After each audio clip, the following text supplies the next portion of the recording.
Yeah.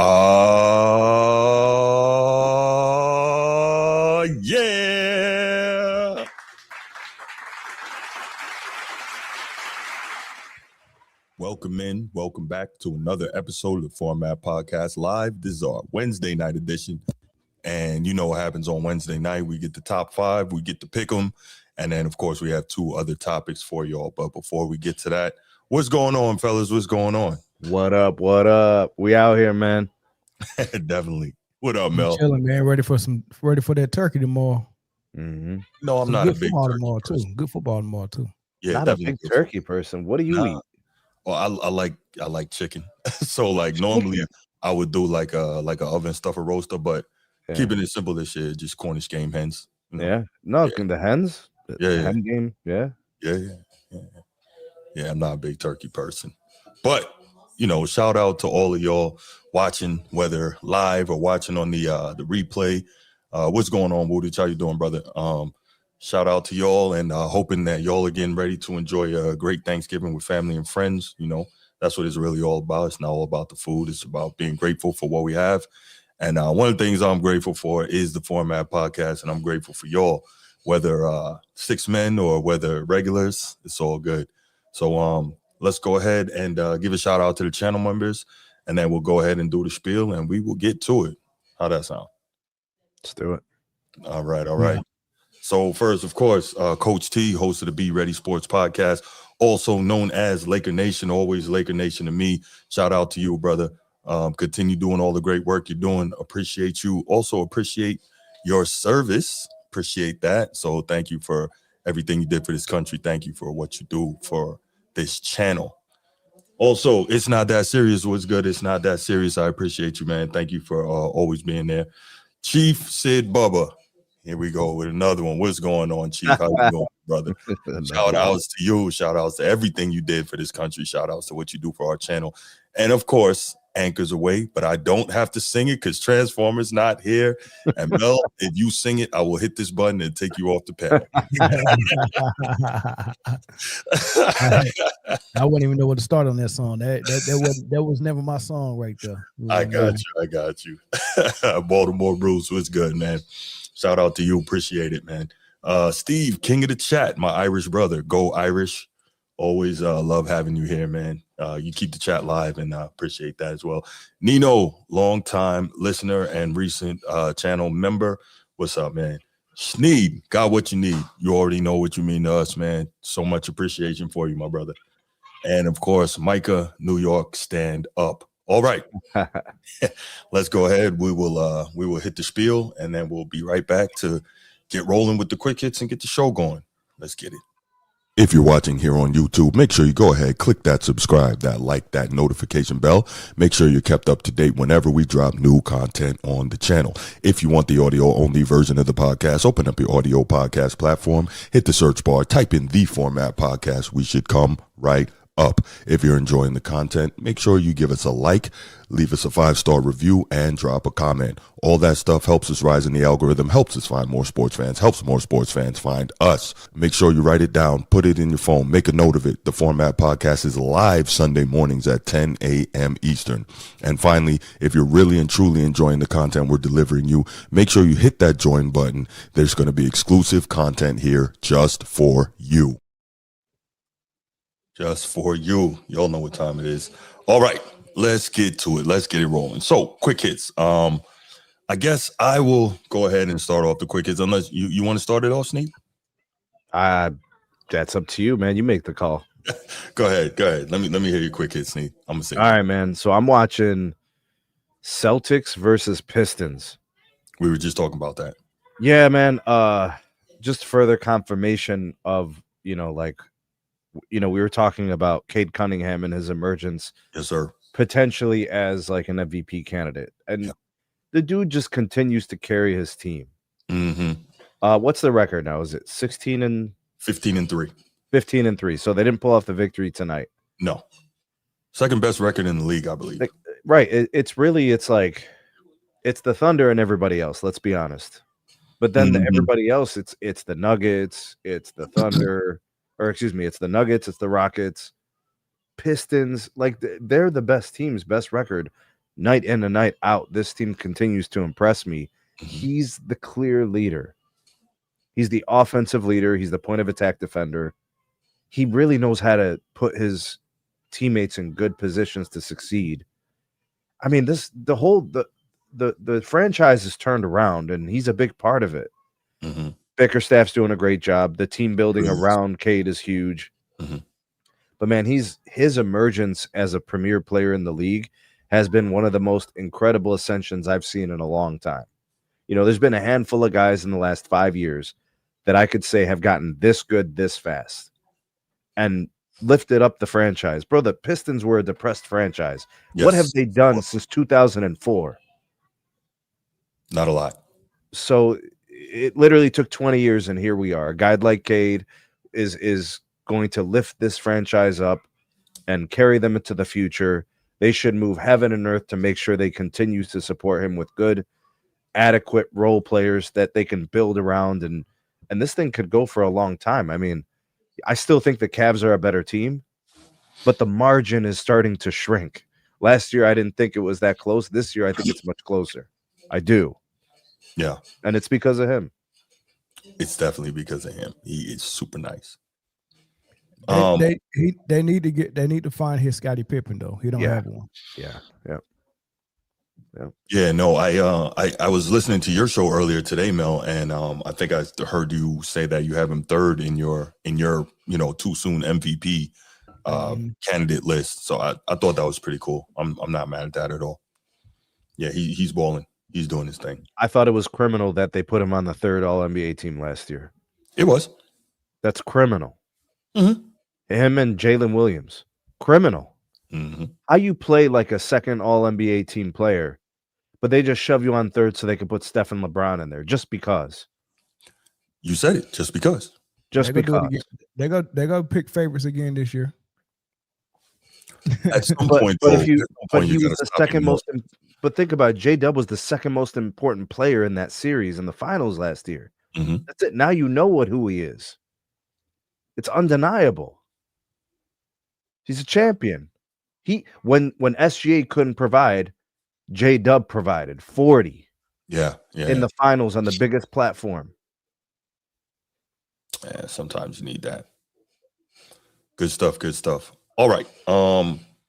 My quick hit is this. So, as you all know, I have seen the light. Thank you so much, Edward. I appreciate you.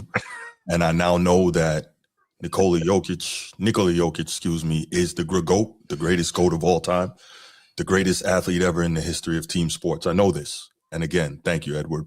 I appreciate you, man. You have shown me the light. With that said, Jokic gets lauded constantly for his all-around excellence and his greatness in all aspects of the game, which, again, I no longer dispute.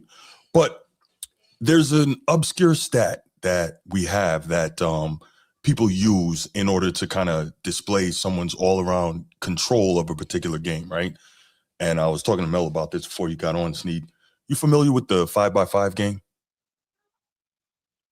What do you mean? So 5x5 is a game in which anyone has 5 of a particular statistical category in 5 different categories, right? So say you have 5 points, 5 blocks, 5 steals, 5 rebounds, 5 assists. You have a 5x5 game. Really difficult to do, right? Yeah. Right. So if you can do that, that shows that you have dominated across the board in a particular game, right? Hold on. Yeah. Sure. Hold on, bro. 5 points? So again, it's 5 of something in a particular category. So it could be 5 points. I'm just giving the easy example. 5 points, 5 rebounds, 5 assists, 5 blocks, 5 steals, right? 5x5. Okay. Not an easy thing to do. So I say this to say, Nikola Jokic, the greatest all-around player we have ever seen, has not ever recorded a 5x5 game. I thought that was interesting. I also thought it was interesting that David Robinson has a 5x5 game. And this is a guy that everyone will tell you that, Jokic is better than. And David Robinson's 5x5 game was 29 points, 9 rebounds, 5 assists, 10 blocks, 5 steals. Hell of a game, right? Says he pretty much was everywhere on both sides of the ball. Wait. Well, hold on a sec. I'm still processing something. Okay, go ahead. You said Nikola Jokic is greater than David Robinson? Oh yeah, sure. That's what they will tell you, right? He's the greatest already. player, We're right? not even gonna wait. We're just gonna say it now. That's what they say. I'm just saying what they say. Can we look at David Robinson's profile? Can we do the whole? Well, so this is not a Jokic versus Robinson thing. I was really just pointing to the 5x5 stat, which I think is very interesting. Which but here's what really got me about the 5x5. 5 fouls count? Yeah, go ahead. 5 fouls, does that count? No. No. So here's the other interesting thing, right? Remember I said Jokic has 0 in his career, king of triple-double basketball. He has 0 5x5 games. But guess who's the all-time leader in career 5x5 games? Take a guess. Is it? It's got to be somebody who's blocking a ton of shots. Mm-hmm. So it's got to be Hakeem. Hakeem, your dream. Yeah. Yes. Yes, it is. And he has 6 of those in his career. I saw a play where Hakeem had 5 blocks. One play. I know the one you're talking about. Just the ball was not going in. He was like, you know what? I'm dying now on this play. We're gonna die on this play. So 5 blocks. Yeah. Right. So the funny thing is he has 6 of those in his career, 6 such games. And so I looked it up and I said, let me get the averages. His average 5x5 game is 29.5 points, 14.2 rebounds, 7.2 assists, 5.8 steals, and 9.3 blocks. That is what Hakeem did on average in his 5x5 games. So no, it's not 5 points, 5 rebounds, 5 assists, 5 steals, 5 blocks. That's his average. So I just wanted to share that. 29 points in a game back when the NBA average was 93. Right. Okay, so you had 1/3 of your team's points.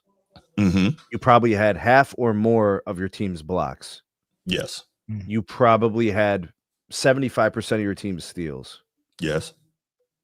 That is and impeccably dominant. Also averaging 7.2 assists, and Dream is not at the center position. Right. Where the point guard, only the point guard brought the ball up the floor and initiated the offense. Yes, that's correct. That's correct. Yeah. That's a unique. He got those assists basically passing out of double teams. Yeah. From the post. Moving the ball, which is how I prefer my centers. If they're scoring post players, I prefer them to get their assists passing out of the post. Yeah, absolutely. And what stands out to me is, as I was made to understand, because I was so ignorant, that because Jokic gets steals, that makes him a wonderful defender. And I know that now. But in his 5x5 games, Hakeem averaged 5.8 steals. That's crazy. 5.8 at the center position. So, I just wanted to share that. That's my quick hit. So it was amazing. His plus minus in those games must be like average like 40 or something. Plus 40. Probably crazy. Wow. Yeah. So I thought that was amazing. Like I was like, bro, but like the thing is I know what time it is with Dream. So this doesn't, I mean, it's a unique stat and I never would have looked it up or checked it. But like, as you're saying it, the first guy I thought of, I'm like, there's only one guy who could do that. Mm-hmm.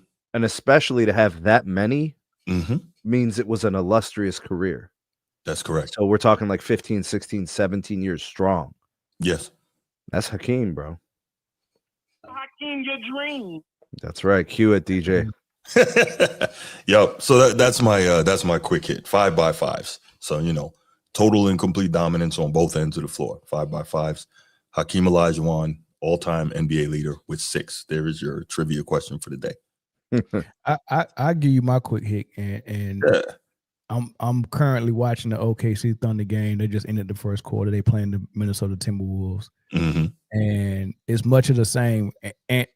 Ant-Man lied to us. He said that he practiced his mid-range all summer long, and he said that's what he's going to be giving us. He's still giving us pull-up three-pointers and high screen and roll from the top of the key with the ball in his hand. And SGA still giving us that mid-range, and they're up almost double digits almost. That's the quick hit. And Edwards lied. He's still a 3-point shooter that I like it. John Stockton high screen and roll at the top of the key. I don't understand that. Yeah. I just don't understand how the main scorer wants to get a high screen and roll and invite a double team to get the balls out of his hand. Like you're inviting help where you're supposed to be the player that's unguardable. Why do you need a screen? You're inviting the help. I hate it. Inviting the chance at a turnover. Yes. Hey, well, look, if the double comes to force the ball out of your hands, you as the elite player on this team, right? Because modern players are so much better and smarter than everyone in the past, you're supposed to be able to quickly view the floor, know where the double team is coming from, and get the ball to an open man for a corner three. That is the goal here. Insane work. There you go. All right, y'all. Let's go ahead and get it started. Appreciate y'all with the quick hits. Let's rock and roll with our top fives. This should be good. Mel, you are the guest here, so we're gonna have you go first on those NFL top fives, and want to get your thoughts on that. On your top five teams this week.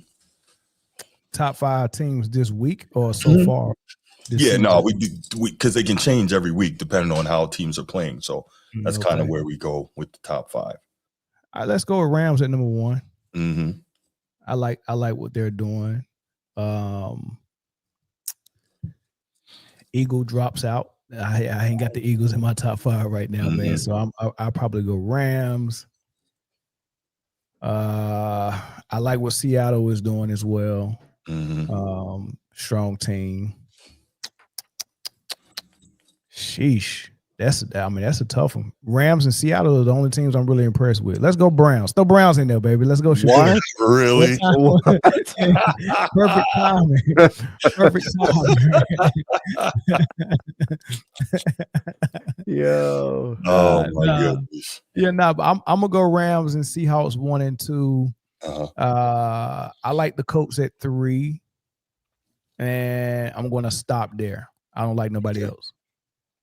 Oh, Rams, they're the only ones that's playing. You know, even though the Colts got outplayed a little bit, you know, Jonathan Taylor got stopped by the Kansas City Chiefs, and you know that meant doom for him. But I still enjoyed how, or I was a little impressed by how Daniel Jones was still playing.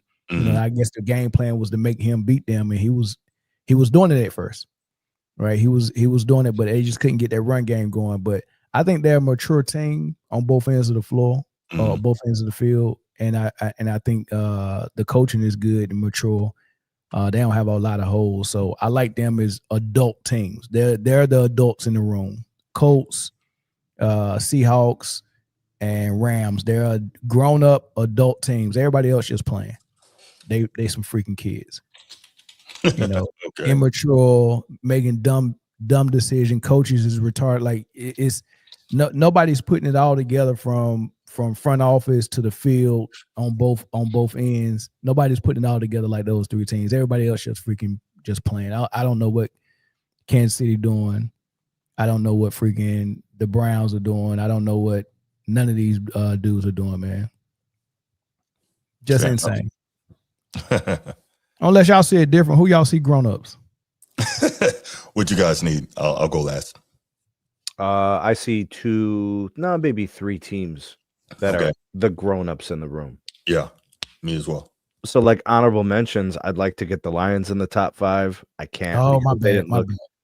They didn't look great last week. I mean, I still think they're a top 5 team, but just like it was hard for them to beat the Giants, bro. Who were, you know, Jameis is your QB. You know, he's not your regular starter. Like, it shouldn't have been that difficult, in my opinion. You got all those offensive weapons. I don't know, man. So, like, I'm gonna put them on the outside. I'm gonna punish the Eagles. I'm gonna keep them out the top 5 as well. So let's go Packers, because I do think their defense is that damn good. So Packers at 5. Let's go Broncos at 4. Let's go Seahawks 3, Patriots 2, and Rams at 1. And the grown-ups in the room are the LA Rams, the New England Patriots. and the Seattle Okay. Seahawks. They're the grown-ups in the room. I like that. I like the Patriots. I forgot about them. They just keep winning, Mill. What What you think about- What am I supposed to do? You trust the Bears? The Bears? Do you trust them? They're 8-3. Do you trust them? Celeb? I can't trust Celeb, bro. Williams. Something broke. I can't do it. Uh, I can't do it. Look, if you want to take a chance on Celeb, fine, because you're going to go with the record. I'm just saying, I'll take the Packers in an NFC North showdown. Bears and Packers. You know? Yeah, I agree. All right. My top 5 is as follows. And this is based for me strictly on what I see right now, not what I see them, doing further down the road, based on what I see right now and how they're playing. Number 5, you just mentioned it, Mel, the Bears. And go with the Bears. I think was that 5 or 6 in a row now. Really playing some good football. Caleb not turning the ball over. Really good football. Packers are 7-3-1, Bruce. Not a great defense, but Bruce, Packers are 7-3-1. Yeah, but dude, they don't right now. The way they're playing, to me, doesn't look as good as the way the Bears are playing. All right. They may be the better team, but they, in my lens, they don't appear to be playing better as of right now. So that's why I got the Bears at number 5. You know what I mean? Mm-hmm. Yeah. Number 4, Seattle, still a really good team. JSN is going freaking nuts. I'm sick of these Buckeyes. No, I'm joking. JSN is going nuts out here. Packers, Seahawks playing really good football on both sides of the ball. Gotta love that. People playing good on both sides of the ball in their sport. Anyway, really impressed with what the Seahawks are doing. Number 3, Denver. Just keep winning. Elite defense. Bo Nix, not a superstar, seemed to have regressed a bit, but in some of these games, he really shows up. Like that last game against the Chiefs, he really showed up and outplayed Pat Mahomes, and that's big right there. So Denver is number 3, and I think, what are they on, an 8-game streak as well? So really playing great ball. Number 2, the Rams. We know what the Rams have on defense. We know what the Rams are doing on offense. It appears that Matt Stafford, if he continues this way, 1, he's a quarterback. 2, he's playing lights out. He's going to get the MVP. We'd love to see Jonathan Taylor get it, but it's highly unlikely, right? As a running back, you got to do something record-breaking to get the MVP. And finally, number 1, New England. Nobody could have seen what New England was going to do coming into the season. Now, I will put the caveat on it that would they win 4 games last year? So they have a last place schedule this year. So they're not playing. I mean, it's the NFL, right? Winning is hard in the NFL, period. But they're not playing the most difficult schedule. So we'll see next year just how good they are. But Drake May, their young quarterback, he's an MVP candidate. Probably won't win it, but he's a candidate by the way he's playing. I think he leads the league in passing yards, if I'm not mistaken.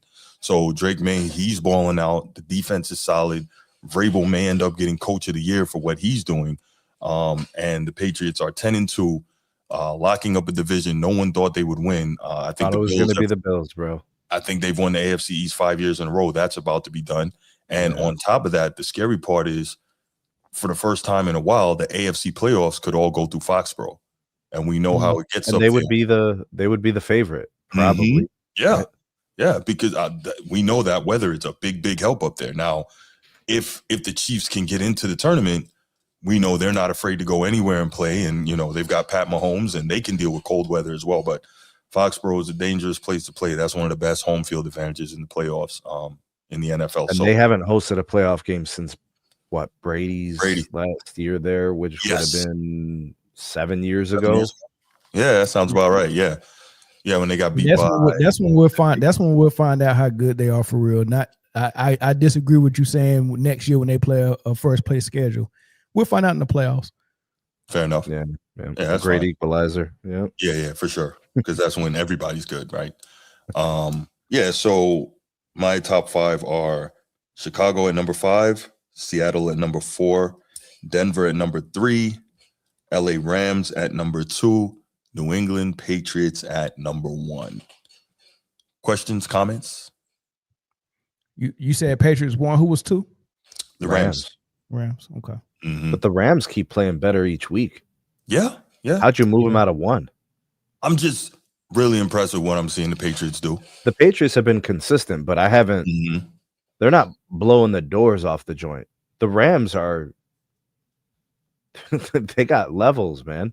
They do. What was they took an early loss to a good team, but it was close, and I'm trying to remember who it was. The Niners. First game or second game? It was the Niners. Yeah, they got beat It was by the Game Niners. number one? That was the first game. Second or third, Second. maybe. I really wish they would have pulled that one out. But then they came back. They already played. Yeah, but do you remember what happened in that game, Mill? Oh, they lost to the Eagles. I can't remember. Kyron Williams fumbled the ball at the That's 1 right. yard line. Okay, got it. Yeah. So that's I'm what not gonna let it go, Bruce. No, So I really you wish they had that game. shouldn't. Bruce, me and Transformer have been talking about how they're at the 1 yard line. They're throwing it to Devontae Adams every time. This is why. That's what happened. Yeah. No, when a coach doesn't, when you're in the doghouse and the coach doesn't trust you, it's over. Yeah. And he's still really good, but absolutely. Sean McVay has made it clear that he will not allow Kyron Williams to lose them another game in that position. And I totally get it. It's tough, bro. It's tough. Is it? That's tough for Kyron. It's tough because he's a very talented player. Correct. And you don't have the trust of your coach. Right. Yeah, but if they can stand for an upgrade, it is at running back. If you know what I'm saying, if somebody needs to be upgraded, it would be a running back, and that'll make them the OKC Thunder of football. Well, no, I mean, how much do you need to upgrade that position? You can always upgrade that position. Now, I'm biased here, but 2 years ago, he's second team All-Pro. And how fast can running backs fall off? Yeah, no question. I'm just saying. How many home runs he hit this season? I would have to look it up. He's gonna be a 1,200 rushing yard guy this year. He's gonna be that. Goal line touches after that fumble, right? You play 17 games, getting 1,200 yards. With how many games they playing? 17 now. I don't know. Yeah. How many? 17. 17. Yeah, I don't care about no 1,200 yards rushing. You can get that on a slow cook. Well, no, but not in the modern NFL where guys don't want to hand the ball off to the same way. You can slow cook 1,200 yards. You can slow cook it. You put that in the crock pot and let it slow cook. Go back and count how many times guys got 1050. And then they get that extra game, they can easily get to 1,200. Correct. Correct. Yeah, but no home run threat. And you're not gashing the defense. Like I want to see all them weapons, bro. They ain't stacking boxes over there. Exactly. So you should have a couple of home runs, and I haven't seen that from him. So if I look to upgrade anything, if the right free agent come about, or if I see somebody in the draft, I'm trying to upgrade running back. What do you do with Todd Gurley, bro? Let me ask you, what free agent and what running back in the draft do you think would be an upgrade over Kyron Williams? I'm not saying it couldn't be, but I would have to look at it. I don't know for Jeremiah sure. Love. They're gonna draft too late to get him. Stop.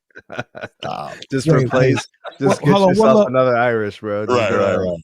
Oh, okay. Didn't it used to be a Love that played for Stanford that disappeared? What happened to him? Yes. He ran for 2,000 yards at Stanford. That's right. Is it Bryce What Love? happened to him? And how long ago was that? Because as soon as you said the name, that's the first person I thought about. 11 years ago, 12 Yeah, years it was a while ago. That's how long it's been. He was small though. He was the guy prone to injury on this level because he was small. But I mean, so was CMC. They was like, well, I mean, what was the difference between him and CMC? So you know what? CMC is a dude that surprised me a great deal because I never thought that on the NFL level he'd be able to run between the tackles the way he does. And then Carolina happened. Surprised by that. Right. Yeah. And we all ended up looking stupid because we all said the same thing. And on top of that, CMC is a dude who they can kind of save him from certain injuries, although he's been injured a fair amount. They can save him from certain injuries because you can flex him out as a receiver instead of, consistently running in between the tackles. They give him goal line touches. Yeah, for sure. Let's see, Bryce Love. Yeah, that's who it was. Yeah, he was a beast. Who drafted him? The Washington football team drafted him. Oh wow! Yeah. He never really. He must have didn't make the squad or something. No, he made it, but I think that's it. Let's see. Yeah, I don't remember seeing him nowhere. He might be somewhere playing safety overseas. Okay, prior to the draft, he tore an ACL in his final college game. Yeah, I didn't know Ultimately, he that. was drafted by the Washington Redskins in the 4th round, signed a rookie contract, non-football injury list, active for a few games before being placed on IR. He never made it back from that. Sheesh. Wow, he never even played a game for them. Wow. Okay. Interesting. He remained in the Washington area and is an angel investor in technology. He also expressed interest in going to medical school to be a pediatrician. So Well, it's another love that's in went to Stanford. that play for Notre Dame. Oh, yeah, a better one. Jeremiah Love. Yes, sir. Sheesh. Yeah. What's going on with Genty, man? Y'all think he'll bust? No, I don't. I recently saw like a video that was breaking down why so much of this is not his fault. He'll be 1,000-yard rusher as well, but their blocking schemes are horrendous with the Raiders. I'm gonna see if I can find it, send it to you after this. But their blocking schemes are terrible. There's like Barry Sanders would have a hard time behind that. My problem with him is not with what he's doing as a runner. My problem with him is every time I turn on the TV and watch, because I haven't seen a lot of Raiders games, but I promise you, and I'm not even exaggerating, every single time I turn on the TV and watch the Raiders, he's missing a assignment in the blocking scheme every pass play. I'm like, what? Like, I'm talking about like a free rusher coming in, he's diving at him. He's so late. Like I've never seen him pick up a block. I'm like, man, is he that bad? Like, if I'm seeing it, I know they see it on film. Like, he's horrible in the pass. Like, he's unplayable as a pass blocker, and he's not a small guy. So that's one thing that I noticed about him. That's something I gotta look at. Yeah, check it out. Yeah, it's pretty bad. And like I said, I haven't seen a lot of full Raiders games, so maybe it was just the plays I seen. Maybe he is picking up blocks, but from my vantage point, he's a horrible pass protector. That's in this NFL. If you can't pass pro, you're a 2-down back. Yeah, you're a part-time. You gotta be able to do that with such an emphasis on the passing game. So yeah, you gotta do it. All right, let's go ahead and we'll take a couple calls on this before we go to the next topic. 904-219-8264. 904-219-8264. Give us a call. Keep it brief. Give us your top 5, and then we'll move on. Definitely want to hear from you. Either put it in the chat or give us a call. Appreciate you trying to sneak the Browns in there, though, Mil. That was nice, bro. Nice. Who knows? Maybe in a few weeks with some wins, we can actually have a conversation about them getting into some legitimacy. What would be the conversation if they pull out a win against San Fran? I mean, we've seen what San Fran just did to Bryce Young. He couldn't get anything done. So that's if they pull out a win in San Francisco and it's on the arms and legs of Shador, then I think you could just fire Kevin Stefanski right there. Wow. What if they pull out a win against them and he manages the game the same way he did against the Raiders? It's just 11-20, 200 yards. He manages. No, that's fine. I say just go ahead and fire Kevin Stefanski because he insisted on playing Dylan Gabriel. Well, okay, so let me push back on that real quick, Sneed, and then we'll take this call. So we can feel how we want to feel about Kevin Stefanski insisting on playing Dylan Gabriel. And let me be clear, this is not me trying to say Dylan Gabriel is better than Shador, because he's not. You know, Sneed, that I've been a big Shador guy from his first year at Colorado. I felt he should have been number 1 in his class. That said, Dylan Gabriel is technically, the way he plays and the way he played at Oregon, the scheme he was coming out of, a better fit for Stefanski's offense. Sir, go ahead. We have been watching Dylan Gabriel all year. I understand that. Throws in the dirt from 10 yards. I understand that. But what saying is the coach not seeing that we're seeing? Why can't he see that? I understand what you're saying, but in terms of what Dylan Gabriel does and what he did in college, it's supposed to be a better match for that system. But that's a whole. Well, he should still be the starter then. Well, he got concussed, or he would have still been the He starter. cleared protocol. Well, that's what I'm saying. He should be starting this week. He didn't clear it before that game, though. Before the last. No, this game he's cleared, and Shedeur has been named the starter. Right. I just saw something today saying that that they're still going to work with Judkins and Gabriel in the red zone. I saw something today saying that. What? Yeah, that's Stefanski might not want to. Yeah, because remember he pulled Shedeur a couple of times in the red zone last game. So I'm not gonna get into the conspiracy theories. Bruce, what's going on, my man? How y'all boys feeling this evening? What up? That's what's up. Okay, one, I got LA Rams. They're playing best ball right now. Mm-hmm. Matt Stafford currently is the MVP of the league. Mm-hmm.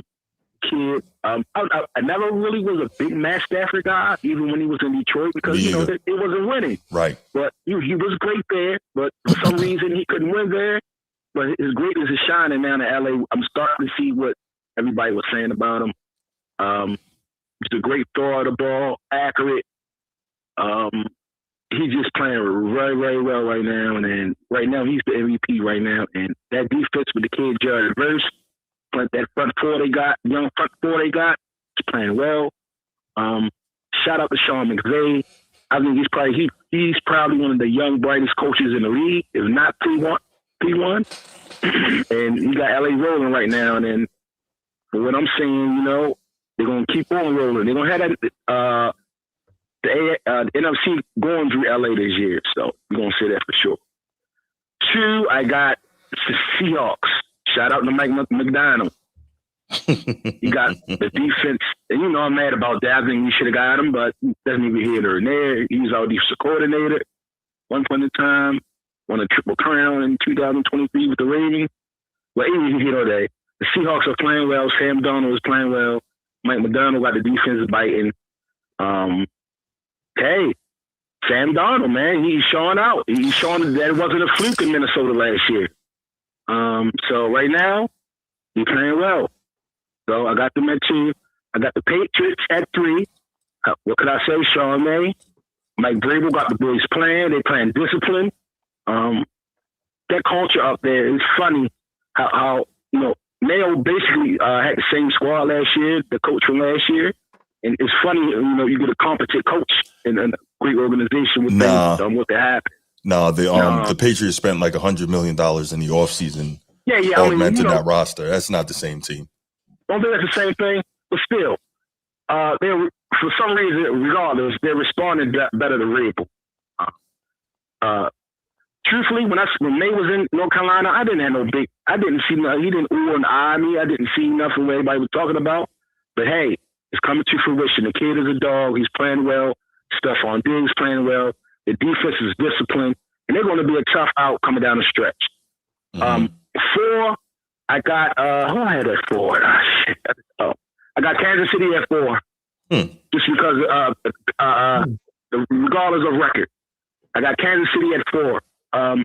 It was did the right, and that championship pedigree came up in that two Colts game. I'm sorry to say, they're gonna be the Colts had them did the rights, could have buried them, like I said in the last show, and Patrick Mahomes, championship round, like I always say, when the time comes when you need to get it done, he got it done. So they back in the mix. And I think they're gonna be dangerous coming down the stretch in December and January. And of course, 5, I have the Ravens, of course. It's all subjective, right? It's my opinion. It's my list. Y'all don't have to agree with me. Defense is playing excellent right now. Offense a little clunky, but I believe December ball and January ball is going to be much improved on the offensive end.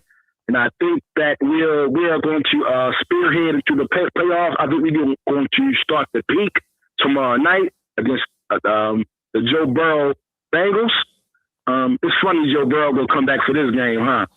He's going to try to go at our necks. I already know what he's going to try to do tomorrow night. So I respect it. And I think we are prime in position to start peaking tomorrow night, and you will see it. And yeah, man, that's all I got, fellas, man. Thanks for my time, man. No doubt, brother. Appreciate the call. Hey, man, I hope you have a great holidays, all 3 of y'all brothers, man. You too, man. Enjoy. Same. Bless you, man. Bless you. No doubt, man. Thank you for the call, All right. Bruce. I appreciate you, brother.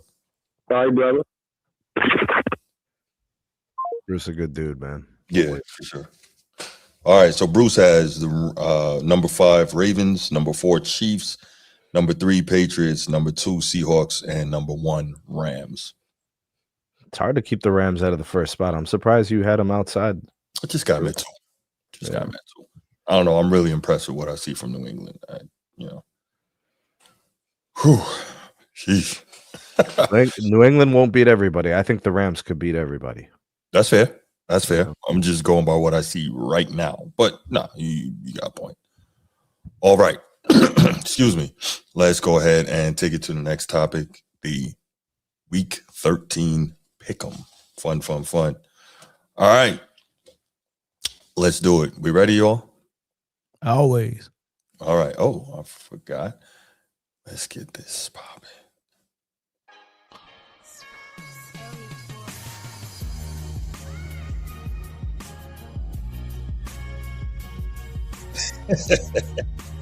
There we go.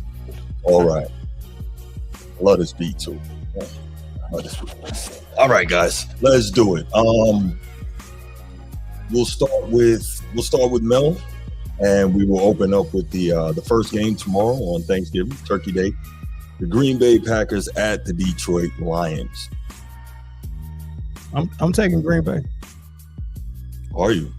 Yeah, I'm taking Green Bay. What do you see there? I mean, I like the run game. Gibbs just went nuts last week, so Gibbs and Montgomery is going to be hard to deal with, but it's a rivalry game, and it's Turkey Day. Anything can happen, man. I think Green Bay will come in there and shock them. This game is at Green Bay, right? It's at Detroit.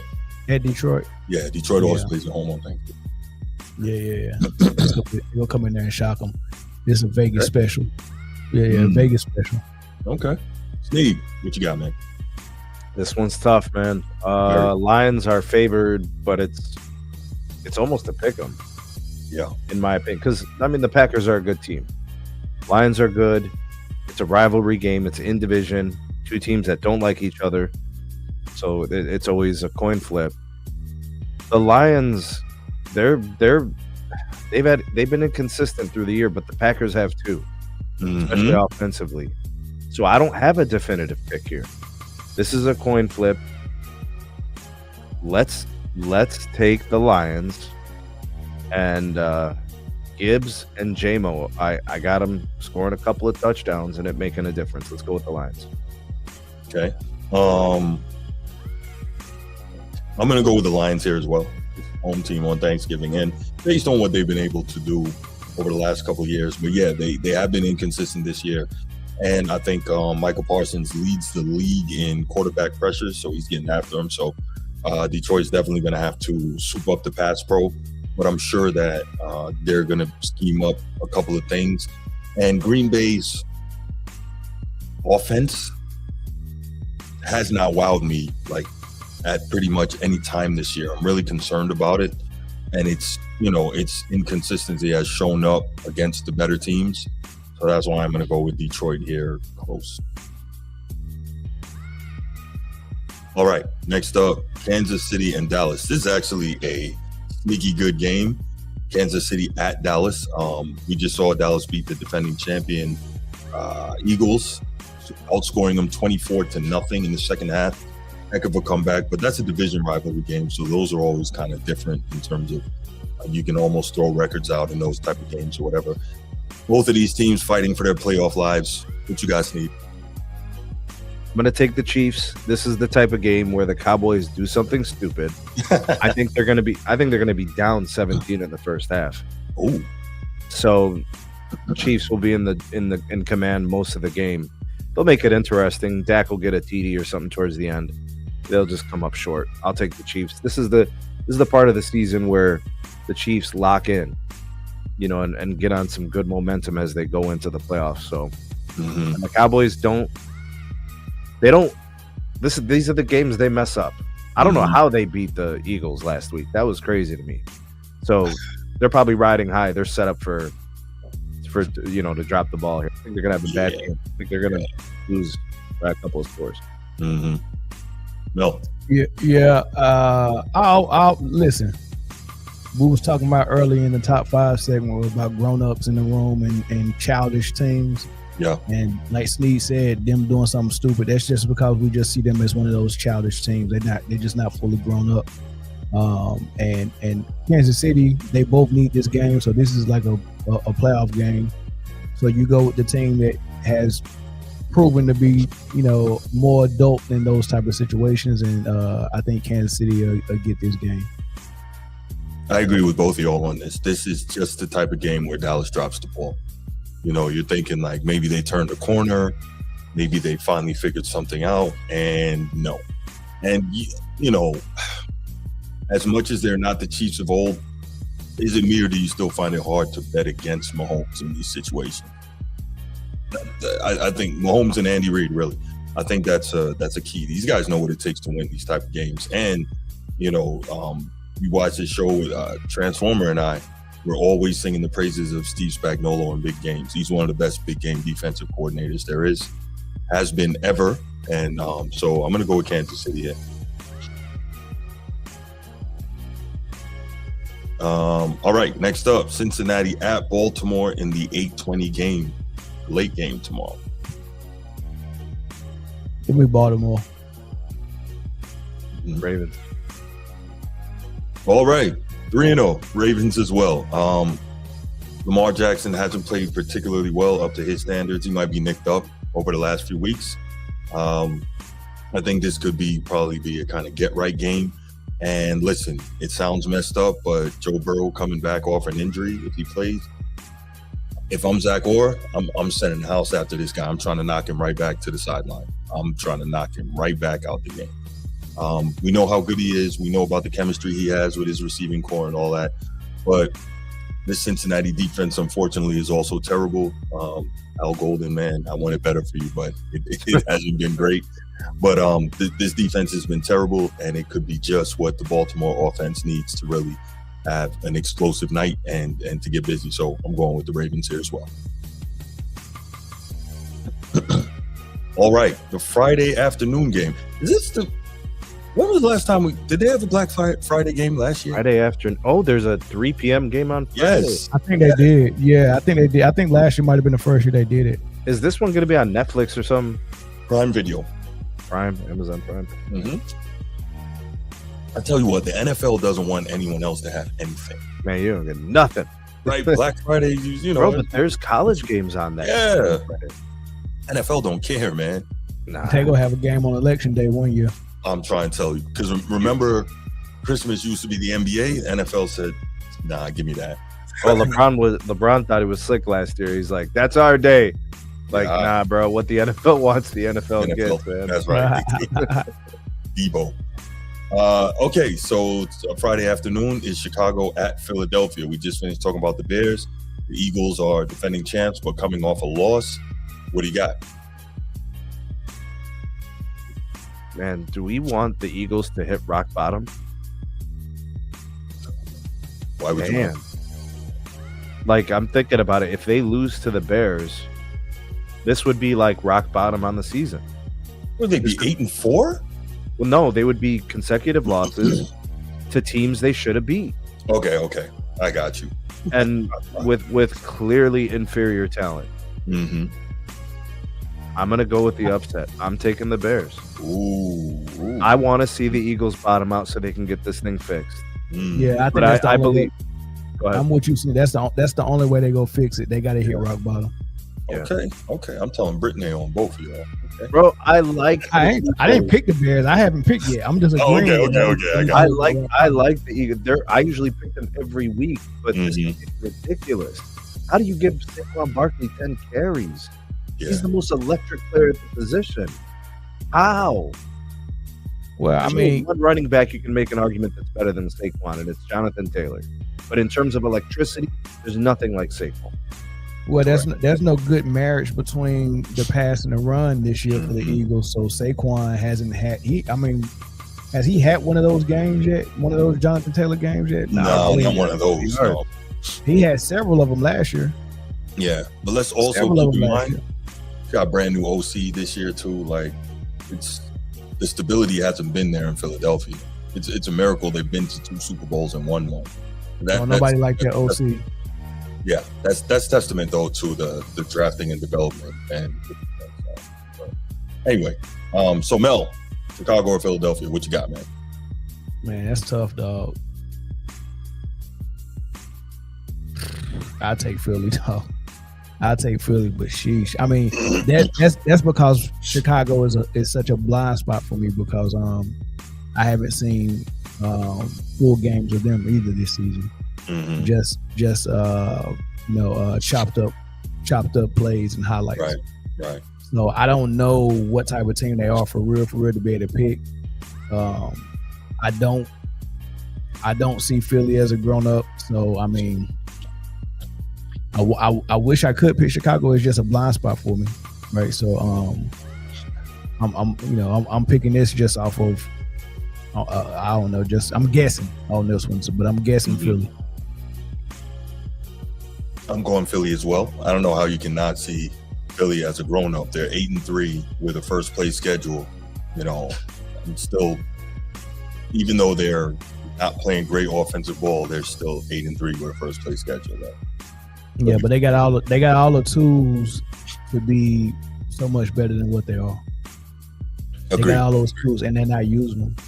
They haven't had a complete game. Look, you go up 21-0 to a team, and then you just start calling plays like this is what I feel like I see from Philly every game. They think their defense is so good that if they can get 17 to 20 points, they can stop, advancing the ball for real. They don't pass beyond 10 yards. They do run pass on first, second, and third down. It's just I'm like, man, why are y'all calling plays like that? Like 21 points is all you need. They don't never try to beat nobody 42-0 or put up 50 points or put up 38 points. They don't never try to do that. 21 points, that's all we need. Now let's just start being very conservative, run the ball. We don't mind if we punt it. Let's, you know what I mean? Like, you ain't trying to put your foot on nobody's neck. What they did in the Super Bowl was domination. They haven't tried to dominate this season. Maybe they don't trust the OC though, Mel. They hired him. I think it was an internal promotion. That's like getting married and then putting a camera in your wife's car because you don't trust her. You shouldn't have married the hoe.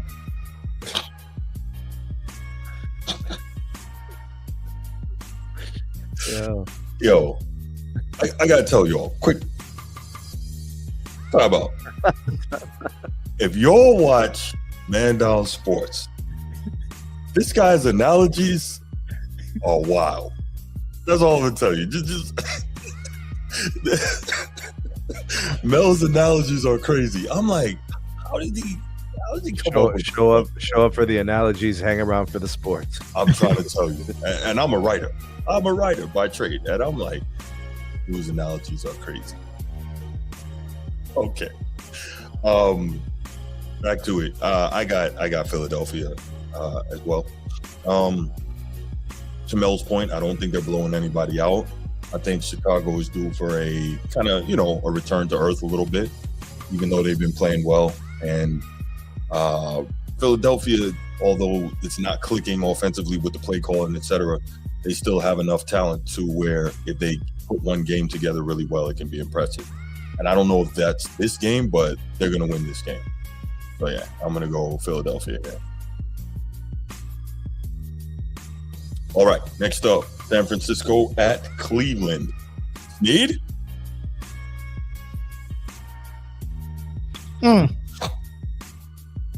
Upset alert, upset alert, upset alert. Ooh. Ding, ding, ding, ding, ding. Red flags everywhere. Upset alert.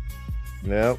And after this game, Kevin Stefanski will have no choice but to give Shedeur the game ball. I got a game-winning drive, sir. He's going to throw a TD in the red zone to win the game. I'm taking the Browns. These are not the Niners with Fred Warner. The Browns defense is real. They're playing at a I would say, a season high level. Their defense looks better than it did in the early part of the year, and they didn't even have competent QB play. Now they can take shots down the field. Now they know what Shedeur can do with Fannin, what he could do with Sampson, what he can do with even Jerry Jeudy, who's an idiot after what he did last week. Like, they have dynamics now. They can run some plays. Hopefully Judkins is healthy. I don't know if did they put him in concussion protocol? Not that I know of. They had him in the blue tent last game, so I don't know. You never know with those concussions. Right. So if everybody's healthy, the Browns can win this game. And they're going to have to win it with Shedeur throwing a couple of TDs. So Shedeur, he gets the game ball. Kevin Stefanski has no choice but to give it to him. So you will see Matt Jones this game, right? I thought Purdy was going to get pulled last game. He was one more interception away. Yeah, he had 3 picks in the first half last game. 3 picks in the first half, and then he had 2 picks that was dropped right after those 3 picks that could have been his 4th. And, you know, if he would have got that 4th, he would have got pulled. I don't think he's going to throw a lot of picks this game. But if the Browns defense can do what I think the Browns defense can do, I think it'll get to the point where Shanahan might have to make a change at quarterback, because I think Purdy is I don't think Purdy is clicking on all cylinders yet, you know, coming back. So that might happen. And if the defense is playing that well, then that'll give them a chance to win. However, and I don't want to pick the Browns. If the Browns stop the run, they can win this game. If the Niners are getting the ball going on the ground, it's going to be really hard for the Browns to win. Because now you're taking the ball out of the hands of the QB. You're just like, we can just run it. We can just effectively keep running the rock. But if they sell out and stop the run, they got a chance. But can San Francisco, even though they don't got all their horses on defense, can they confuse Shedeur enough sometimes to make him have a bad game?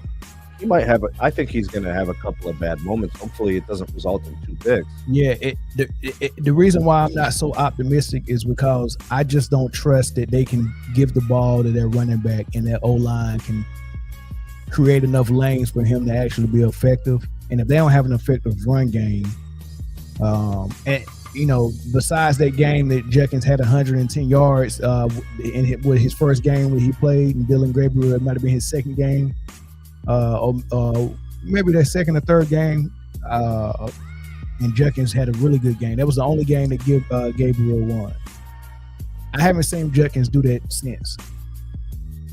And he's going to need to do that, and that means the line's got to really be blocking in order for Shedeur to actually be able to take some shots down the field, because they only got one receiver really, and I like that rookie tight end number 44. But I don't even know if he's the starter, you know. So yeah, he's the starter. It's just so much stuff, man. That got to go right, man. I hope it go right, but if they are able to pull it off, you got to tip your hat off to Shedeur for sure. But if they don't pull it off and they lose and he look bad, they go bury that dude in the media. Yeah. They go bury him. But I'm picking San Fran. I just hope Shedeur play well. That was a lot to get there. Yeah. No, okay, Mel. I'm going to agree with you, and I'm going to go with San Fran here. My brother Robert Saleh is going to coach up a masterful defensive performance that I believe is going to confuse the rookie, who, while has a bright future ahead of him if given the opportunity, I truly believe that this week may not be the week to display it. So if they can't get the run game going, they're in big trouble. I'm going to go with San Francisco here.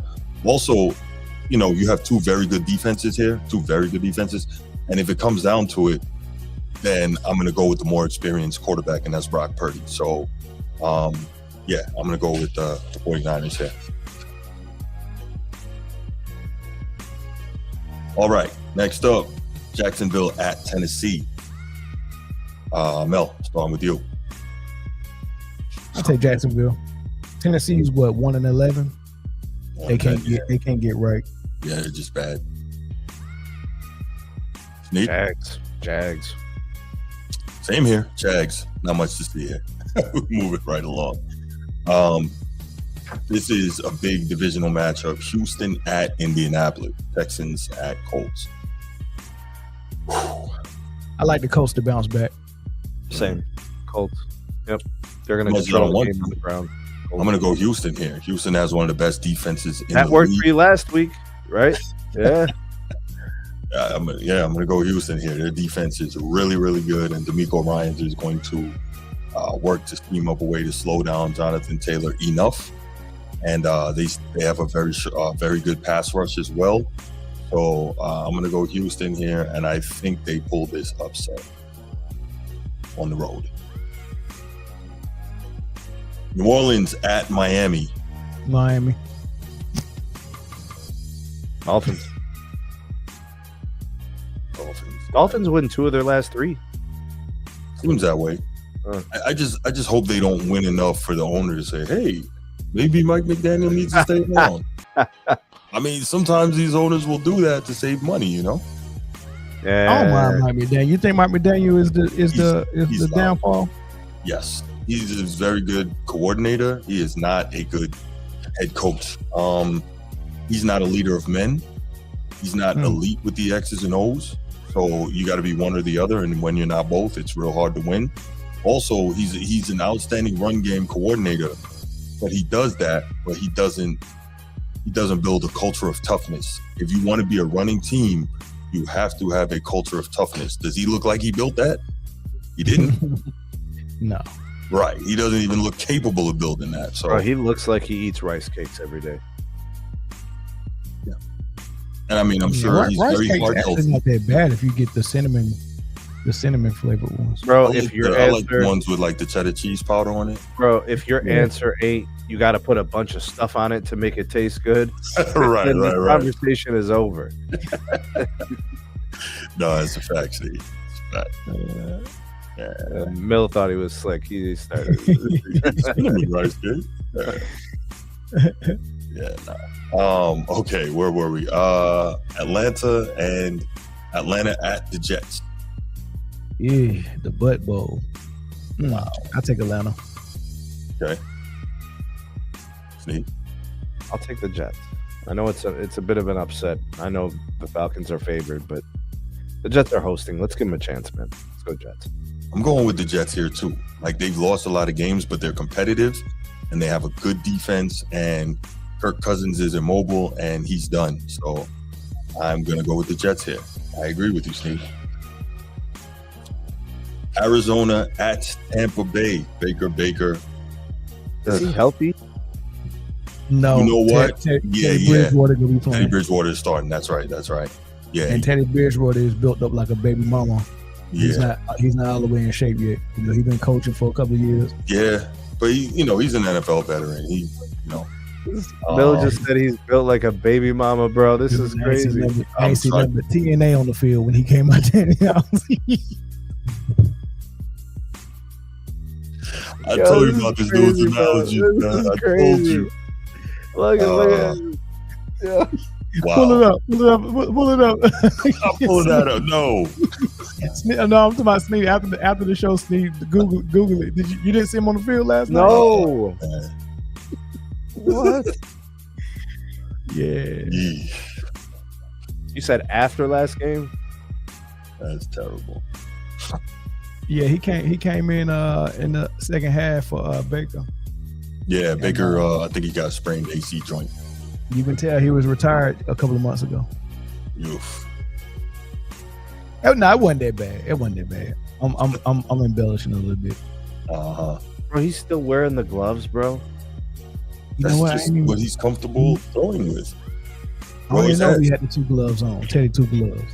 Even when he played indoors, he was wearing the glove. That's just what he's comfortable throwing with. That is crazy.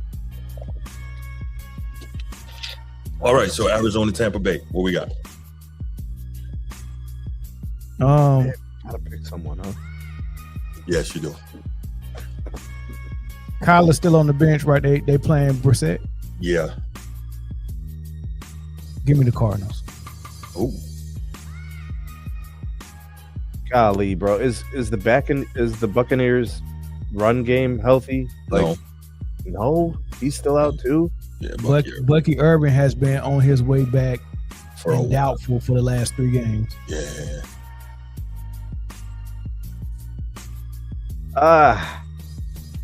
I'll take the Buccaneers because I think Baker's going to be hanging out on the sideline, and I think that's going to give off some good aura. All right, so we're going to go Buccaneers. I was going to say the Bucks too. I'm just going with the home team on this one. I don't know, much man. else to go by. Is that going to be the worst game of the week? Probably. All right. You know who I feel bad for? A quick side note. I feel bad for Mike Evans to have your 1,000-yard season streak stopped like this because of injury. You fell off a cliff, or you didn't play well because of injury. That's a tough one. Yeah. They were first in the division when he went down. Mm-hmm. Yeah. All right. Rams at Carolina Panthers. Rams. The Panthers are going to keep pounding sand. Yes. Right? Yes. So, yeah, we're going Rams.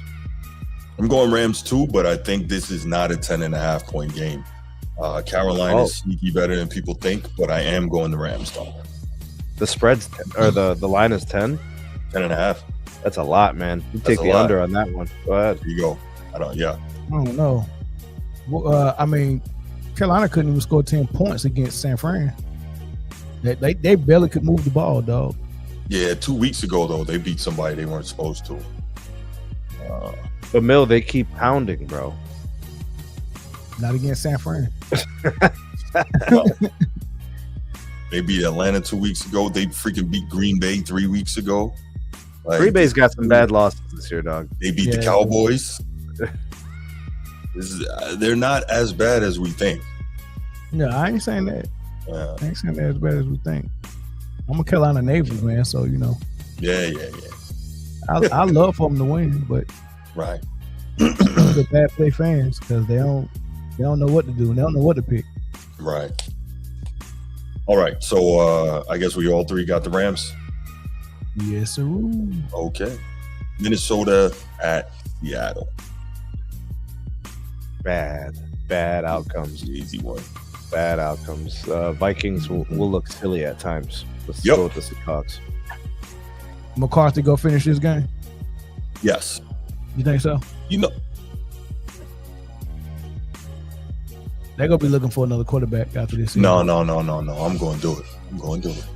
You go pick Vikings? Yeah. Need this upset. Yeah. I love it. Also, Brian Flores is going to throw some stuff at Sam Darnold. I just don't believe in Sam Darnold. I don't. Good pick. Bro, the Seahawks can win this defensively. Yeah. Minnesota's defense is pretty solid too. Brian Flores can scheme up. Yeah, but if they're always on the field, that's true. You know what happens to defenses when they've been hanging out on the field. Yeah. Seattle has a receiver that if you leave him one-on-one, it's a touchdown, and they got a quarterback that can get it to him. Bad man. And that spells doom, right? That already sets your offense up at an advantage. You have to double this guy. Yeah. That's already a disadvantage. Right? I don't know necessarily though that I'm going to say that Brian Flores cannot scheme up something to make it very difficult on Sam Darnold. I don't necessarily believe that. I think he can do that. Yeah, I'm gonna pick the upset here. I'm gonna go Minnesota. Yeah. Last time you were here, Mel, I picked an upset and I came out the better for it. So I'm gonna do it again. Facts. I already picked my upset. You did. All right. Buffalo at Pittsburgh. Is Aaron Rodgers out? If he's not, he's still limited. Banged up a little bit. Right. Yeah.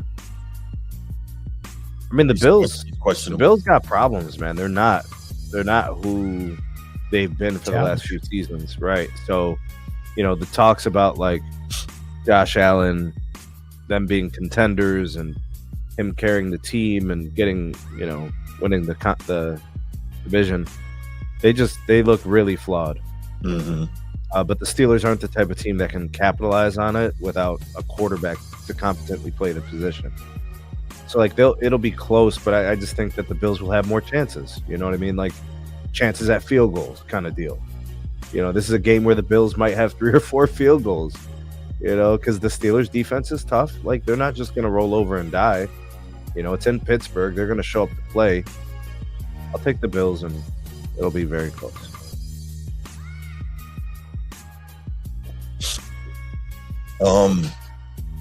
No, what you got? I'm going with the Bills. Me too. Aaron Rodgers is questionable. We don't know what quarterback situation is coming in, and the Steelers. It's unfortunate, man. They always seem to falter down the stretch. They always start off well and then start to fade. Let's see. What do we have? So Buffalo this week, Baltimore next week, Miami, at Detroit, at Cleveland, finish with Baltimore. Not an easy way to go down the stretch. You're probably gonna like what? Can they win more than 2 games? I think they'll lose against Buffalo. I think they'll lose at Baltimore next week. They'll beat Miami. They'll lose at Detroit. They beat Cleveland. They ain't beating Cleveland, bro. Get out of here. And then they maybe beat the Ravens in the finale. Man, probably split with Baltimore. So it that is looks a like terrible call, bro. That was terrible. Your math is wrong, sir.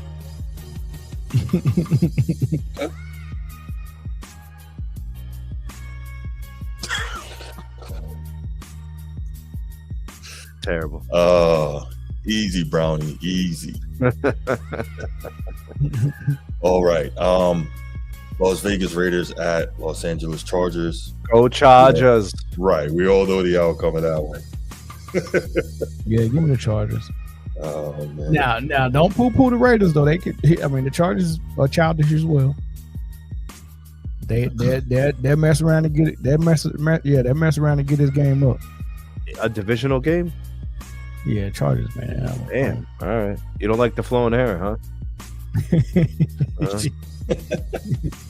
The flowing hair like He-Man. Yeah. Oh my goodness. Man, leave flowing hair alone, man. Who'd you pick? No? I'm picking the Chargers. Oh, okay. Mm-hmm. They'll act like he's gonna throw a curveball and it ends up being a changeup. Yeah, I think we're all Chargers. That's easy. That's easy work. All right, Denver at Washington. Denver. Yeah, this is a bad season for the Commanders. It went south, man. Long time ago. Quickly. Broncos. Yeah, Go ahead. Jaden Daniels, all that. We talked about all that running last week. Mm-hmm. And Jackson Dart out concussed. I think we talked about Jackson Dart that last time I was on the show, and I said, "Hey, man, he ain't what y'all think he is." And sure enough, man, him, Anthony Richardson, Jaden Daniels, they all out. Can't stand the pocket, can't throw the ball. Mm-hmm. You guys remember when Michael Vick was the best version of himself? Well, the question is that Atlanta or is it Philly? It's Philly. That's what I thought too. Okay. He mastered the position in Philly. Yeah. He never mastered the position in Atlanta. He was just it was a running back with direct snaps. I think that in Philly, number one, he had elite offensive coaching, and two, Good. Somebody taking a chance on him after jail, he was like, man, I got to maximize this thing. And so he took it much more seriously. And I think both of those things played a major role in how well he played at that point. Yeah, he was on his second chance at that time, man. So he was like, man, I'm going to go ahead and actually watch this film. Yeah. You know what I mean? But what Michael Vick did in Atlanta is basically the NBA's version of what Luka does. It's just razzle dazzle. It's just give him the ball, let him do what he do, and then everybody else react to what he does. And it can make him look good, and sometimes when he's off his games, it make him look bad. But they blame everybody else. Like we'll blame Algie Crumpler for missing these passes that he's throwing 100 miles per hour from 5 yards out. You know what I mean? So it was just razzle dazzle, pick up and run, if you may. And he played actual football in Philly, and I haven't seen Luka play actual basketball yet. He just out there just Razzle dazzle. I see the No doubt. comparison. I dig it. Yeah. All right. And the Monday night matchup to end the weekend, New York Giants at New England. And Jameis, we trust.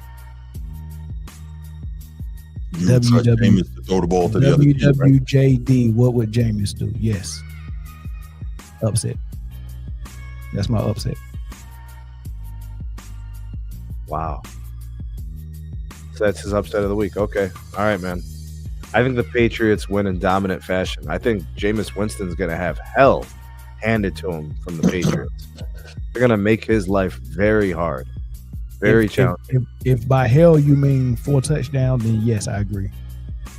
You think Jameis is going to have 4 TDs? 4. Count them. Not going to be able to do it. I got a more likelihood of 4 picks. Yeah. Yeah. I'll take Jameis, 4 picks over 4 tuds. Mm-hmm.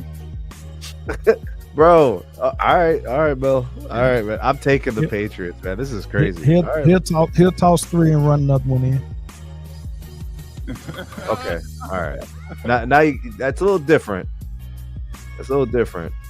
All right, but it's Ain't still gonna 4 happen. teams. But Nah, definitely going New England here. It's simply just a better team. Suit yourself. Yeah. It's a hell of an upset pick, Mel. Yeah. that's the Monday night game, bro. You're expecting the Patriots to lay an egg? Yes. All right, At home too? Yes.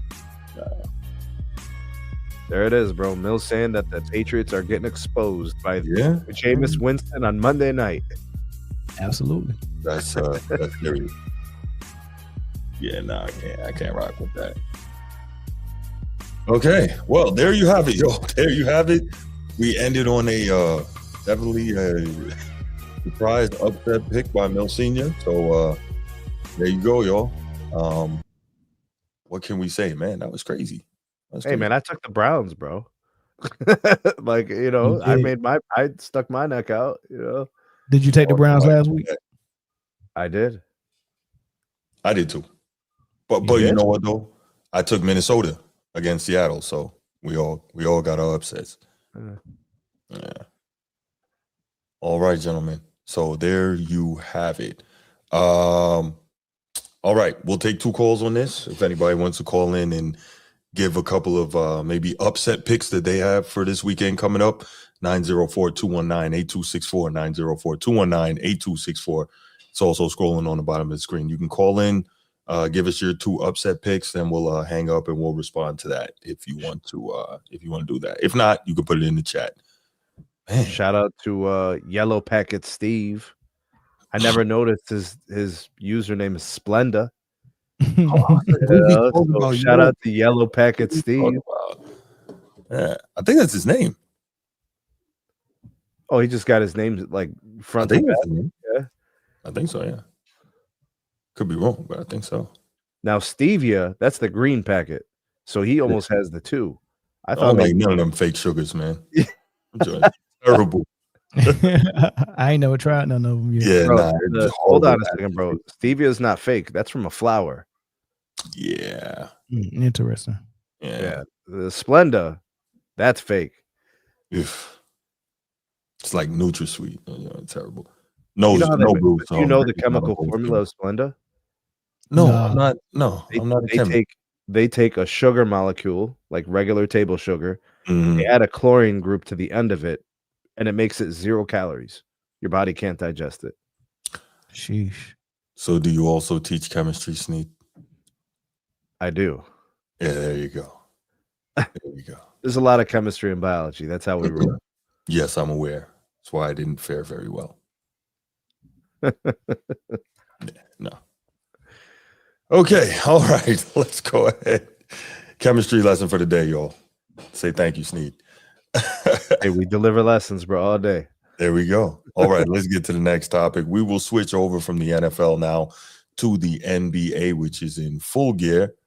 And we will talk about, excuse me, the MVP race between, presumably at this stage in the game, between our top 2 competitors for the award, the GOAT, greatest GOAT of all time, Nikola Jokic, and SGA, Shai Gilgeous-Alexander.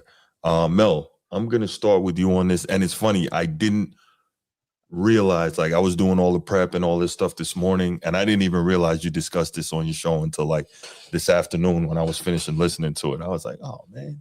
But for those who haven't heard your thoughts on it, man, SGA and Jokic, kind of where do you stand on these two? Obviously, you know, Jokic is putting up the inhuman numbers, I guess we want to call it. But SGA, his team is 17-1, balling out of their minds.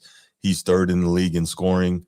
You know, he plays, you know, real defense, man on, not just steals. There are, I guess, a lot of people have thoughts on it. So, you know what? Before we even get to you, Mel, matter of fact, let's do this. I have some sound from Dan Patrick on his show discussing Jokic and their thoughts on the MVP. So let's play that, and then we'll come back and we will get into the talk in earnest. How about that? All right, let's get it. I also have a stat of the day. You kind of took that one about Joker on becoming the fastest to 10 triple-doubles in a season, but also just to kind of give you an idea of what he's doing compared to the rest of the NBA. The NBA has 5 players that have had 15-plus assists in a game. Joker has 3 games of 15-plus assists in a game just this season by himself. I think when we get out of football season, we'll look back and go, wow, he's doing another historic season. Oh, he's the MVP. He's the best player in the game. You can have Shai Gilgeous. He's a wonderful player, deserving of the MVP. That team is 17-1. There is no better player in the NBA than Joker. Just not. So let me stop real quick here. It's interesting with Dan Patrick because he's not beholden to the ESPN machine or the Fox machine or, like, you know, these major media sports networks. So I kind of expect a more nuanced approach to some of these topics, especially he's been covering sports for 30, 40 years now. Yeah. He's been at it a long time. So for him to definitively make this statement that he's making and, you know, kind of play the party line when it comes to Jokic was surprising to me. But let's continue. Night in, night out. He's going to give you he's averaging a triple-double. And it's really kind of just going through hey, I'm just playing. It's not one of those, man, did he have a night? I even said, well, he only had 17 points, but then like 16 assists, 11 rebounds. It is, he makes it look easy. It's not easy. He makes it look easy. And please, if somebody says, well, does he play defense? Look at his steals. Look at, he averages 2 steals a game. That's usually what the league leader is, around 2 steals a game. And look at his rebounding, defensive rebounding. He doesn't give me rim protection. Okay. Who takes it to the rim anymore? Rim protection. Yes, Mark. I'm just going to feel bad if the Thunder win 75 games and he's not going to win the MVP after putting up another historic season. I don't know if they would go 75-7. But if they win 70 games. Okay. Shai, MVP? Well, if you want to give it to him. I mean, they took one away from Joker with Embiid. Don't remind me. I mean, that was a personal. That's where Kendrick Perkins made it personal. Like, how can we give him another MVP? Like, you know, only Larry Bird and those kind of guys get this. He is playing at such a high level. Like, it's ridiculous how. And Shai is a wonderful player. He's great. And give him the MVP. I just don't think you should go, we're bored with Joker, let's give it to somebody else. And that happens. It really does. Yeah, Paulie. I've got the list here. Top 20 all-time career NBA triple-doubles. It's Russell Westbrook with 205, but Jokic is catching him fast. He's at 174. He could probably pass him this season or early next. Magic Johnson's 4th all-time. LeBron's 5th all-time. Here's a couple funny names. Ben Simmons is 15th all-time with 33 triple-doubles in his career. Damn. He has 2 more than Michael Jordan. Who would you rather have? Who would you rather have? Every time I hear people talk about the triple-double, Mel, it makes me think of a wise man who once said, the triple-double basketball short circuits people's brain. And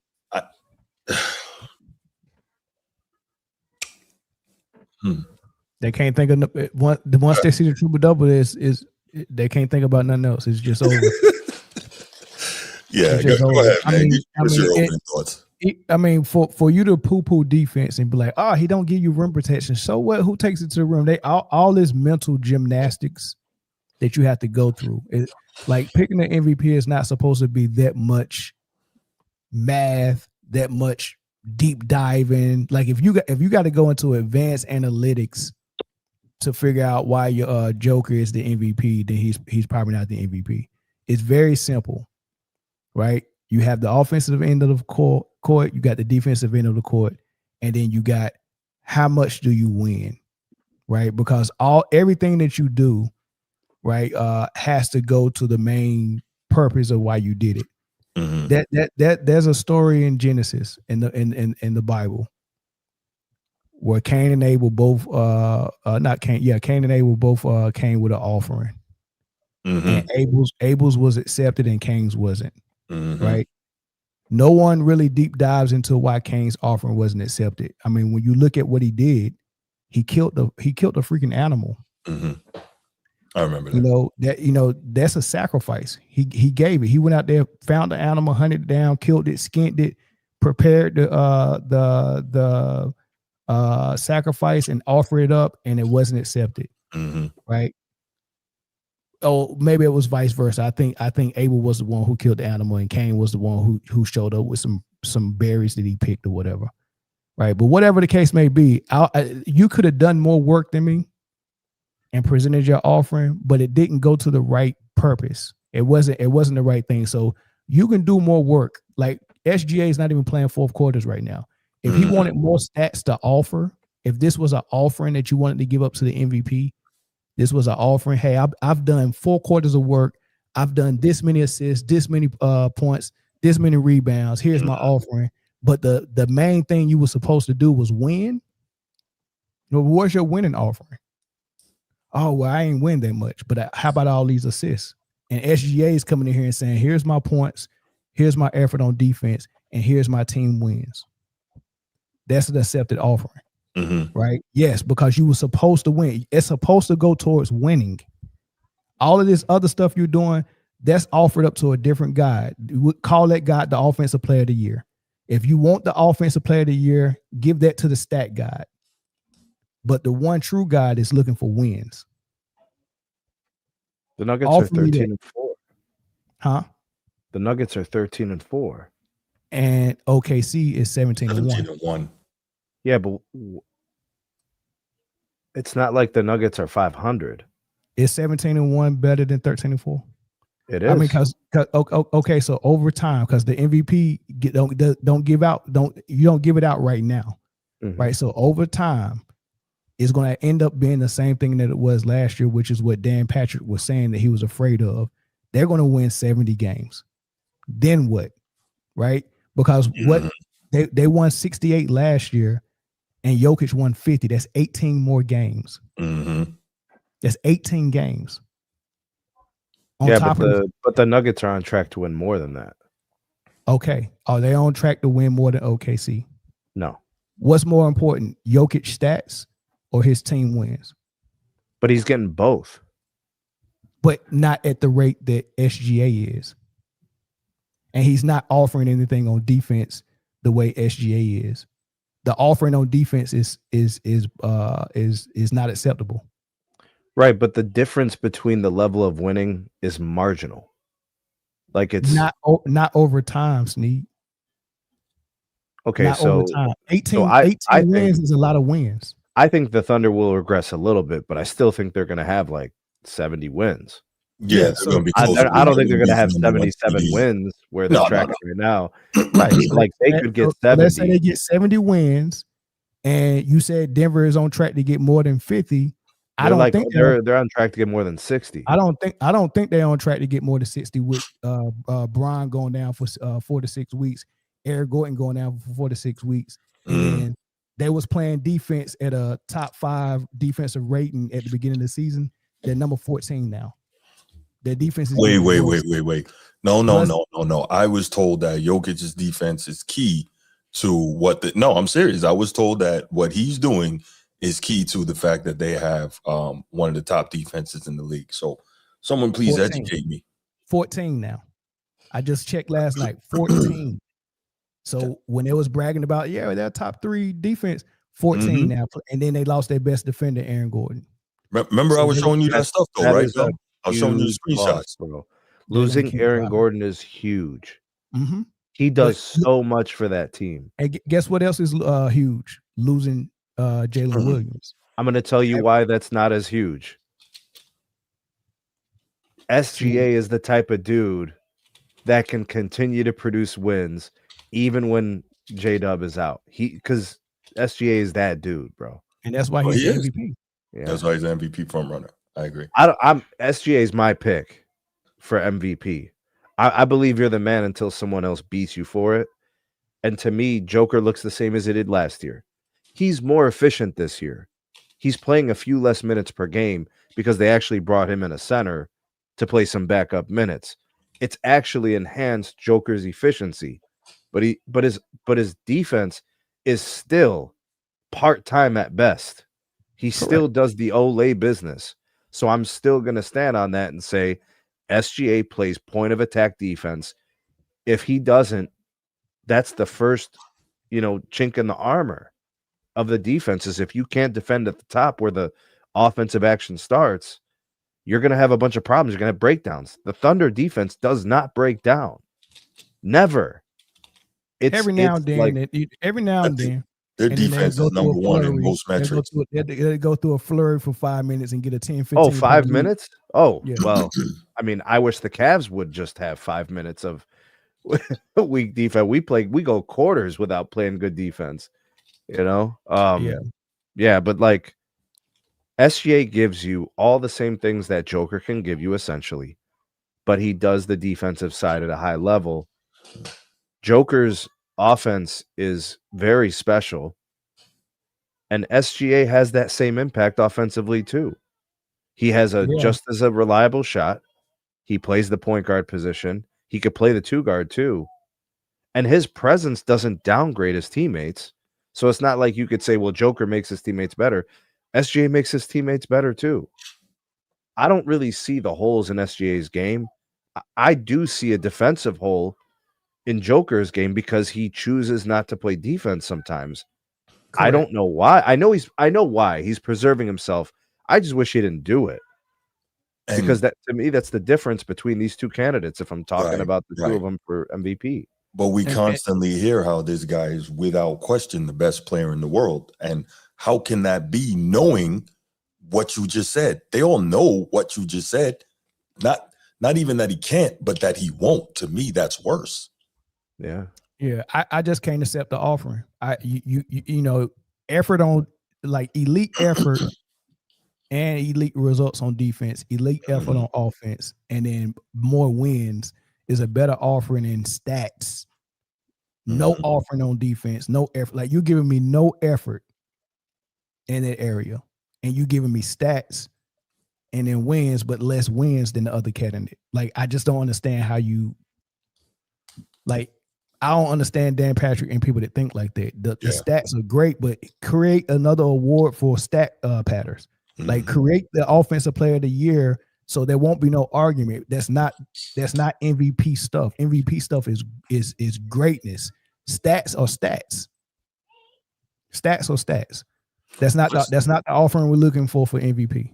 Let's also keep in mind, and this should put the triple-double, the modern triple-double in some context, right? Because to Mel's point, that the people are obsessed with the triple-double.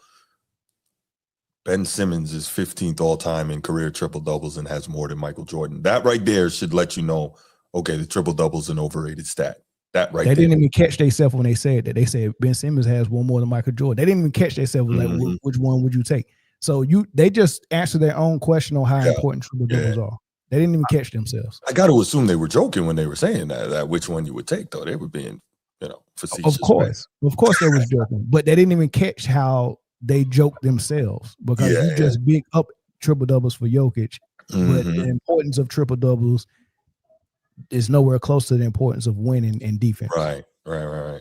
Like scoring is the number one thing in basketball. Stopping the score is the number two thing, and you're doing all of that for the win. So those are only three things that really should be the main course of your concoction of what an MVP should be. Scoring, defending, winning. That's it.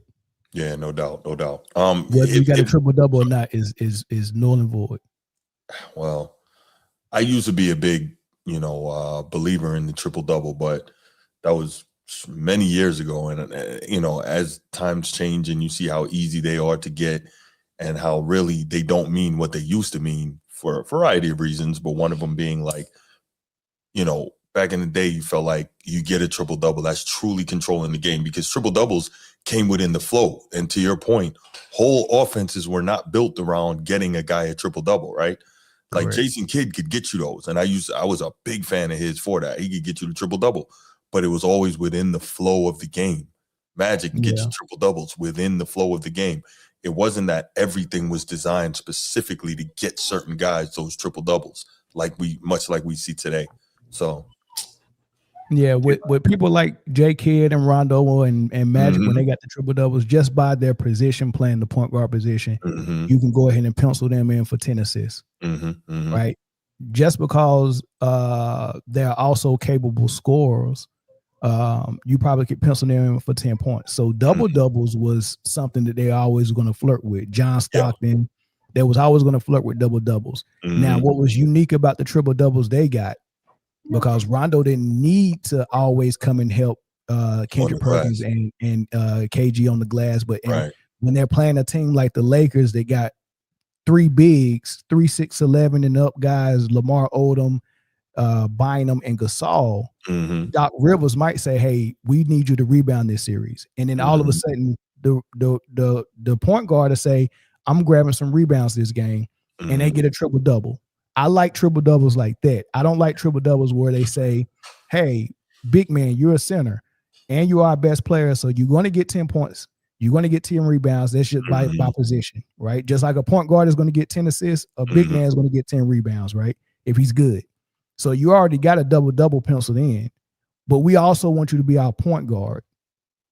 And now we got you penciled in for 10 assists every game. So you're penciled in for a triple-double. No one has ever done a center like that before and pencil him in to do all of those things and just act like they don't have a point guard. What's up, young disciple? There is an argument for Luka. I would probably have him fourth. If it, about fourth. I'm stuck in my third between Cade Cunningham and Giannis, but I guess with Giannis being injured, that kind of knocks him out because he was killing. And you want to talk about valuable?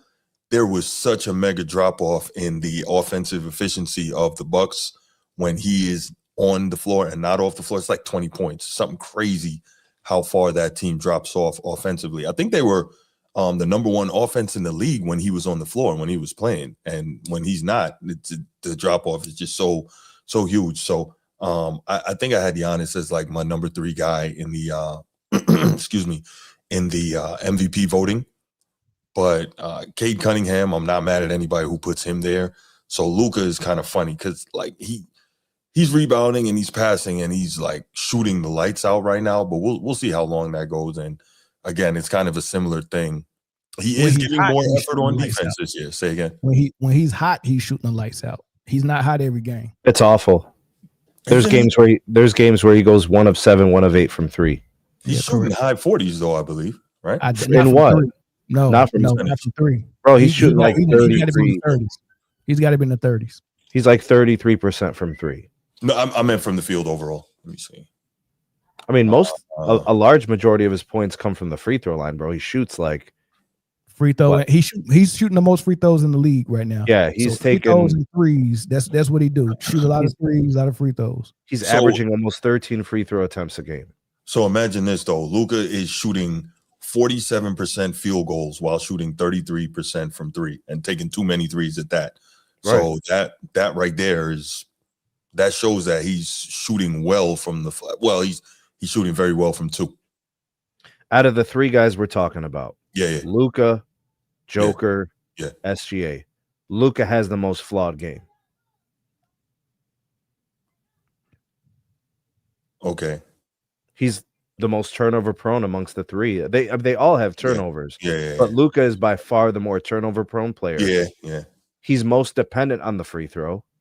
And he shoots the worst from the 3-point line, and it's his biggest volume shot. Fair. And he's been great. Nobody's trying to say, but if I got to compare the 3, I still got Luka behind Cade Cunningham And the only reason why he's in my top 5 is because Giannis and Wemby fell out due to injury. Yeah.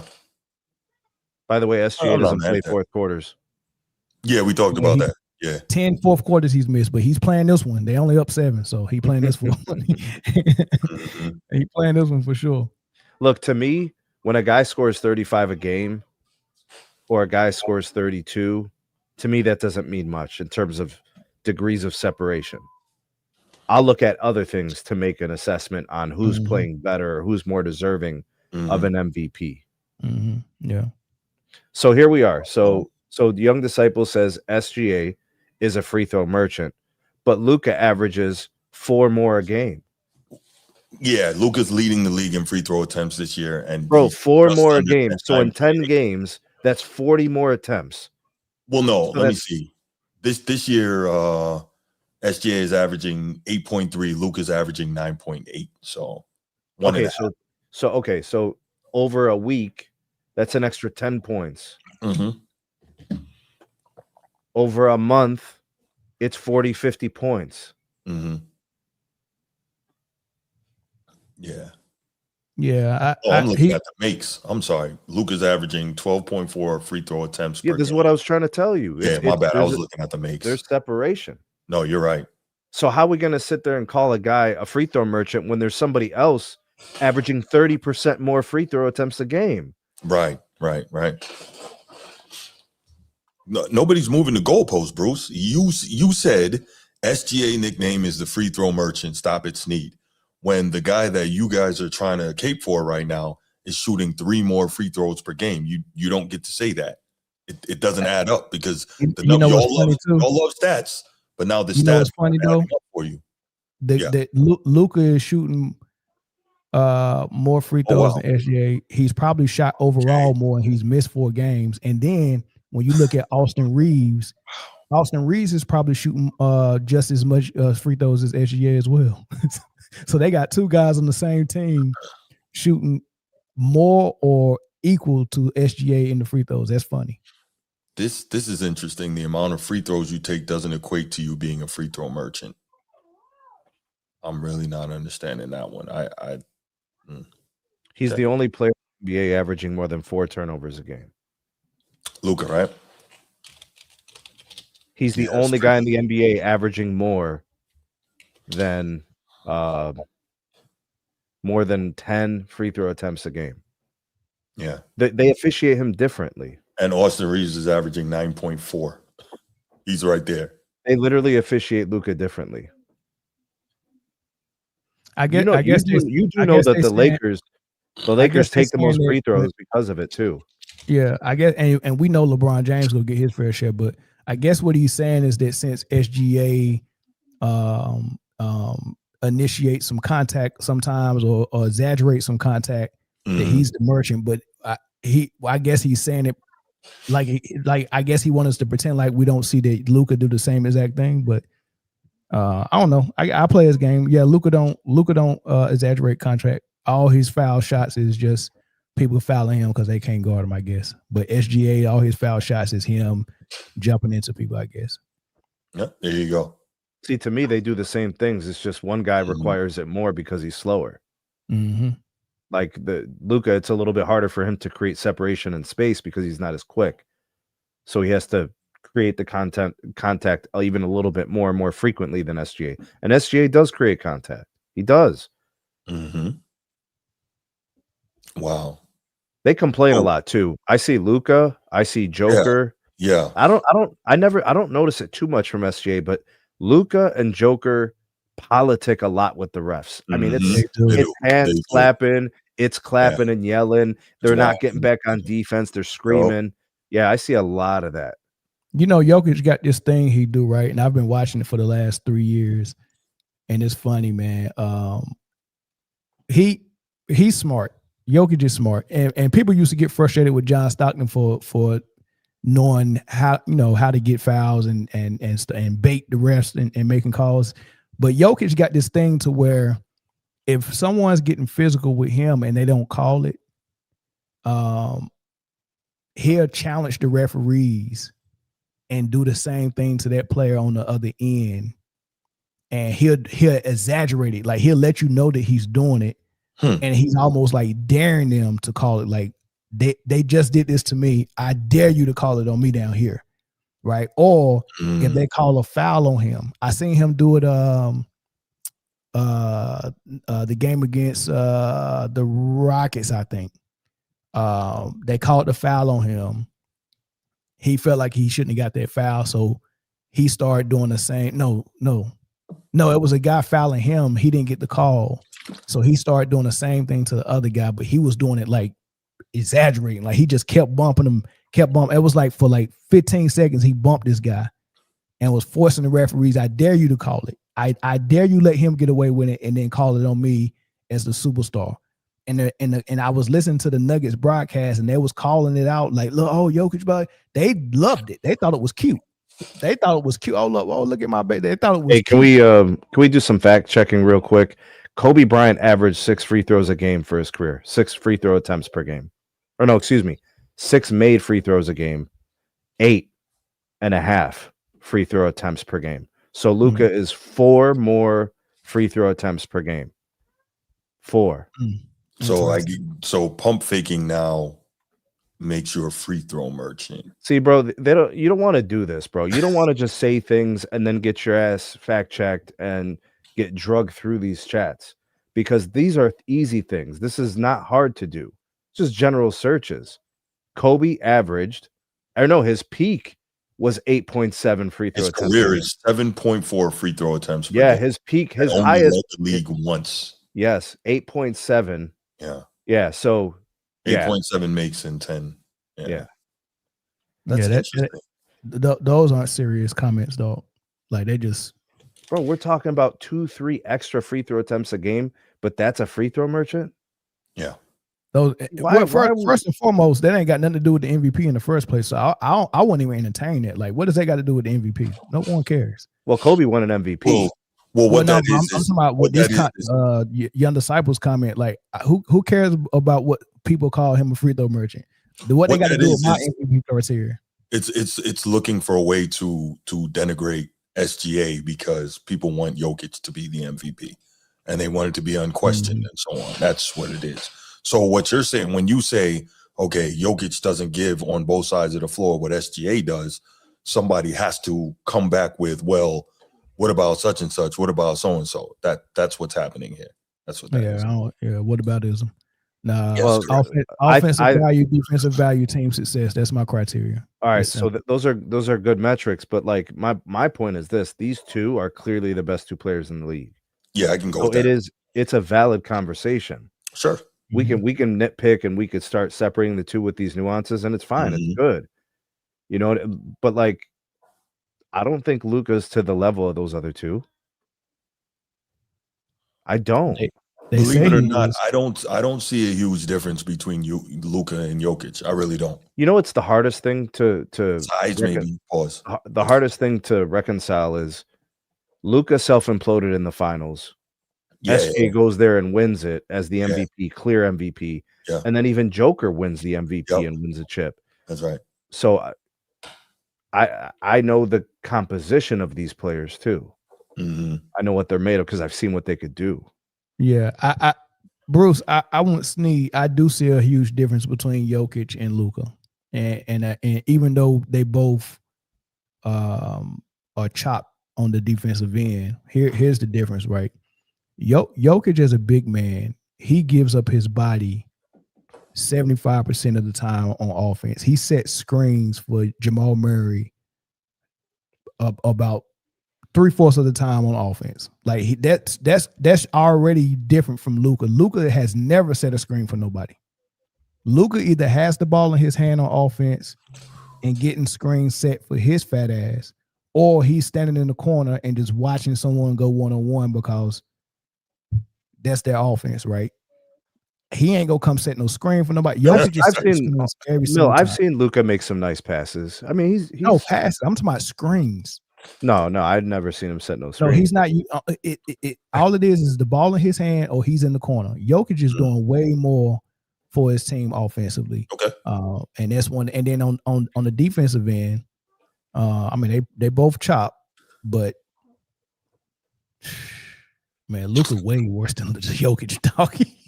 Luka way worse than Jokic, dog. Wow. He way worse than Jokic, man. So yeah, it's a gap between Jokic and Luka for sure. And that is why Jokic is the good GOAT. There you go. There you go. Okay. So if you had to vote today, you're voting SGA, correct? Yeah, SGA. Yeah, I would as well. Yeah. All right, let's do this. Let's go ahead and we'll take a couple of calls on this. When you call in, because we want to keep the show moving, you're going to give your point. We'll hang up and then we'll respond to what you guys say after you hang up. So number is 904-219-8264, 904-219-8264. Here we go. Hello, this is the Joker Hotline. How may I help you? First of all, Mel, what it do, dog? Sneed, what's up with you? Whoever answered this phone, man, I can't talk to you, bro. You the feds, man. You the feds. What's good, dog? You know, man, bro, that dude you on the panel with, he the feds, man. He over here snitching on me with my brother about Joker, Bruce. You from up top. Oh, that's what we doing. Man. Hey, Jim Jones said stop snitching, man. You know, I remember that. I don't have those. Wait, you the one out here taking screenshots and sending them out? What you talking about? Man, old Adolf would be upset with you moving like that, man. While I'm working, my brother calling me and telling me, man, about what you saying, bro. Anyway, look, let me go ahead and say this here. Yes, sir. SGA all day. Favorite MVP goes to him, most definitely, because he's getting it done. We're the second best. He's doing his thing. I appreciate that. However, let me say this when it comes to the Joker. Mel, you from the South, you might understand this. Here we go. No, cause hold on. I mean, look, man. Hey, I get it, y'all. You know what I'm saying? I know, Mel, you said earlier on the show, you know what I'm saying, you want your centers to play both sides and like the centers was back in the day. Look, hey, y'all, look, I appreciate the Wax Museum and all that stuff. You know what I'm saying? Hey, I be going to visit sometimes too. Back in the day when I was coming up, my Cherokee and Pinky, the old version of Pinky, used to babysit me and my brother back in the day. If y'all don't know who they are, you better do your homework on them. Stop. To say what I got. No, I'm just saying, you know, hey, the VHS and DVDs. Okay, go ahead. But what I'm saying is, bro. Wow, look, boy. Man, but see, can we at least all agree his offense and his efficiency is where it is right now? Is it dope for today's center? I mean, I don't have efficiency in my criteria for MVP though. Like if efficiency was in my criteria, then maybe he would get more consideration. But I don't have that in my criteria. Like if you sat down and made an MVP criteria, would efficiency be part of your criteria? Man, okay. Now, no, yes or no, yes or no, yes or no, yes or no. Yeah. I get that, but what I'm seeing now, no, but yes, no. I need that answer though. Would efficiency be if you had to sit down, like right now, if Adam Silver came to you and said, "Hey, we want to make the MVP votes more transparent. So I want to come up with a criteria that everyone can follow, so we can know who's actually in the lead for the if they want to sit down. So, but I'm gonna get all my thinking heads together in one room and come up with a criteria. Would efficiency be something that you throw in the hat that hey, we need to look at every year for the award? If it's okay, yeah. No, I wouldn't, because now. All right, so let's not talk about efficiency. All right, so let's. What's next? But man, I get that part. But man, look, man, for a center. Okay, let me ask you this then. Since we all saying you would like your center to be playing both sides of the ball, so if Rudy Gobert was an offensive machine, you would rank him over the Joker, right? Because he got 4 MVP, Defensive Player of the Year's awards and all that, right? I don't know. You said if Rudy Gobert was a good offensive player, yeah. I mean, what's a good offensive player? Like Hakeem? Yes, don't. Why would you say that? Because of this dude on the phone, man. Why would No, you I'm say just. that? I mean, because I'm thinking about a guy that's good offensively and defensively. So you saying if he's absolutely. if Hakeem Olajuwon was in the league right now, would he be better than Jokic? Yes. Who? Oh yeah, absolutely. So let me say this clearly: I would never, ever, and I'm not one of those people that was in the chat saying something about the Joker defense who was attacking Bruce and all that. I'm letting that know now. And I was never one of those guys that said David Robinson, about Joker being there. I never said it. So let me go ahead and make that clear. Bruce. Nah, you told me Jokic is better than David Robinson. No, I Stop never said that I never said Jokic All right, go was ahead, better than Hakeem Olajuwon and David Robinson. No. You say he was better than David Robinson. You didn't say Hakeem. Whoa. All right, go ahead, man. Go ahead. No, I did not say that. Okay, go ahead, man. No, but anyway, like I said, man, now when you said something about they should make it, I know they got it for the NFL Offensive Player of the Year. Absolutely, because he's so offensively, focusing on that. I get that. But now, how can I say this?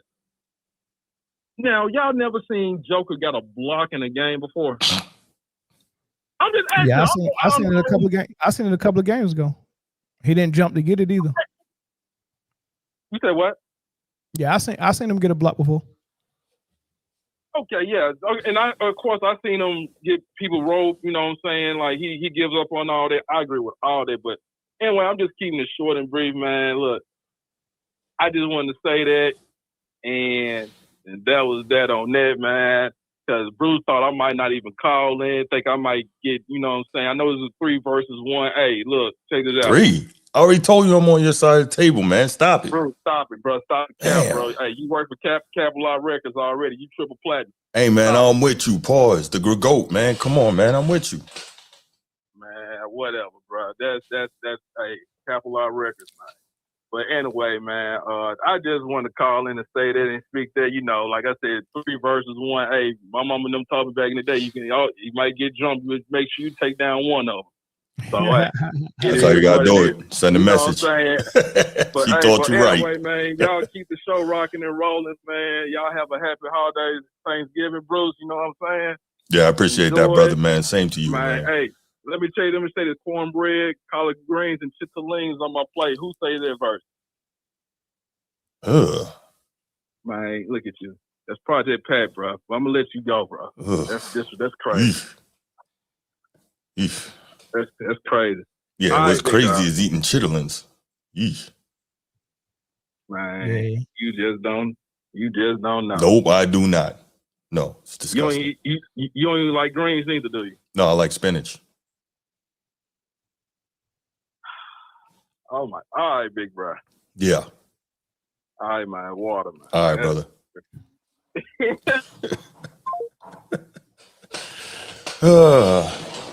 Yeah, I don't do too much soul food, man. That ain't my culture, man. But, okay. I think, did I see you calling Chief Sid, Bubba? If that was you, go ahead, give us a call back, man. Definitely want to get your thoughts on this. Sean, what's good, man? Good to see you. Good to see you. Thanks for popping in, bro. Yeah, SGA don't get his love, man. Not the way he should. Chief, what's going on, man? What's going on, Bruce? What's going on, Shipmate Mill? What's going on, brother? Not much, man. I'm gonna have to disagree with y'all on that. You know who I think is the MVP? I would say Joker's the MVP based on the definition of MVP. I mean, y'all listed the stats and stuff on who was the best player, but not necessarily the MVP to their team. So I would say it's Joker, because I think he's the most valuable to their team's success during the regular season. Everything you listed on both sides of the ball with SGA, the best scorer and everything, I give that to y'all. But the most valuable person is Joker right now. All right, let me ask you this, Chief. Okay. What year you make, Chief? Oh man, I was in the 90s, bro. 90s. Okay. Y'all had to see y'all packaging back then, and did y'all have precepts back then of what needed to be in the package and all that? Oh man, yeah, All right. So I don't know if you know now, but we get precepts that come out and it tells us what they're looking for on the board, and this is the main thing that they're looking for: sustained superior performance, and they're looking for fully qualified individuals. So at the very least, you need to be fully qualified. Then amongst the fully qualified, they're looking for the most qualified. So for my liking in basketball, you're fully qualified when you're playing both ends of the floor.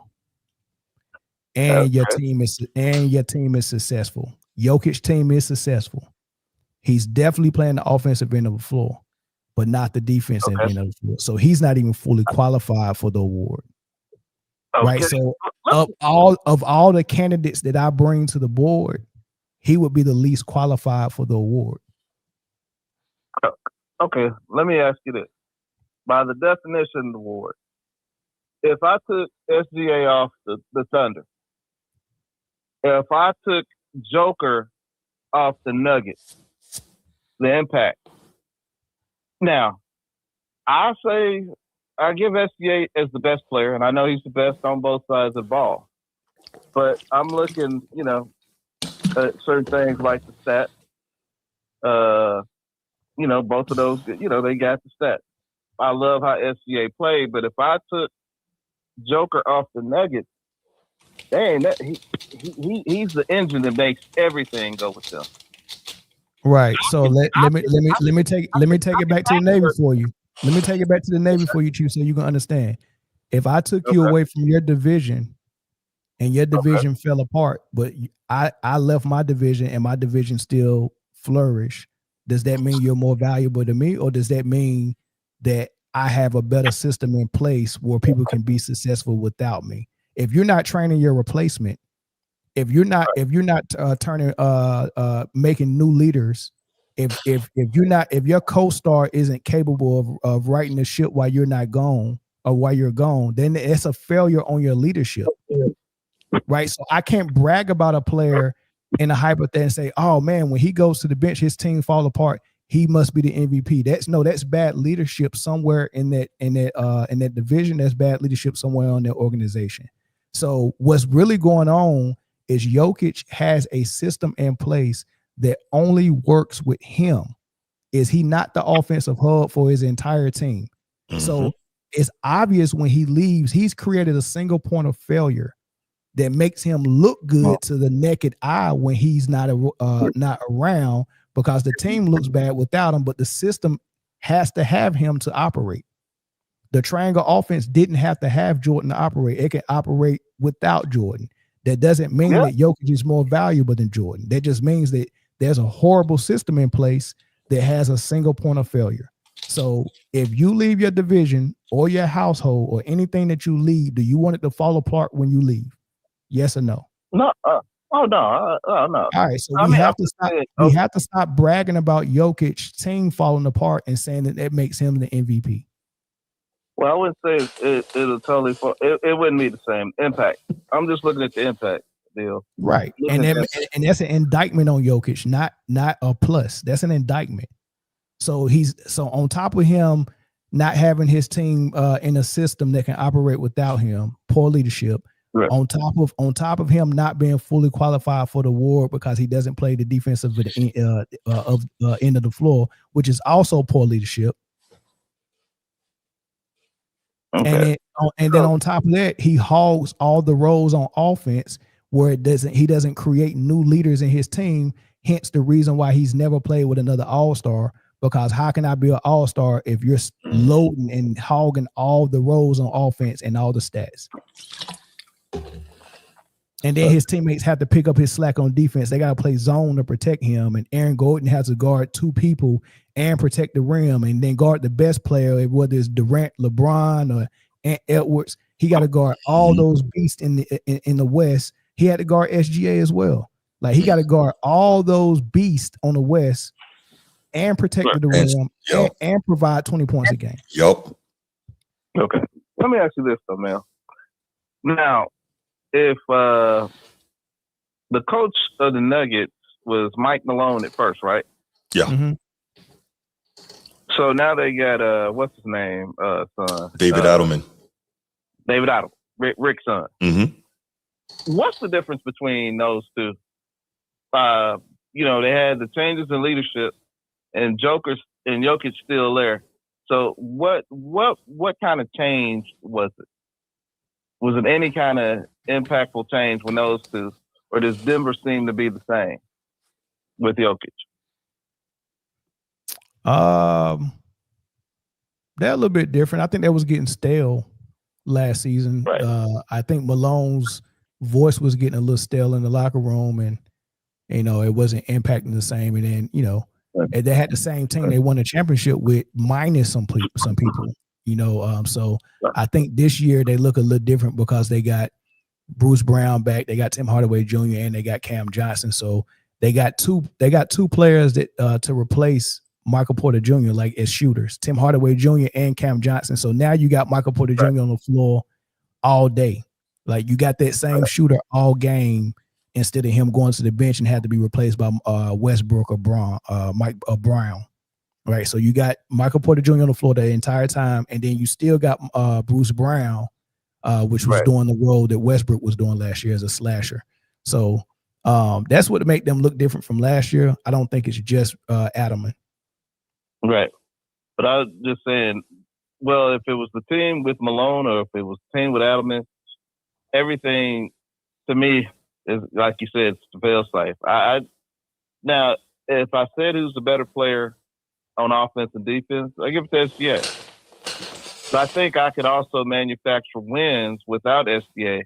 Let's just say if Jalen Williams was out, if Jalen Williams was in, SGA is out, I think they'll still be pretty good though.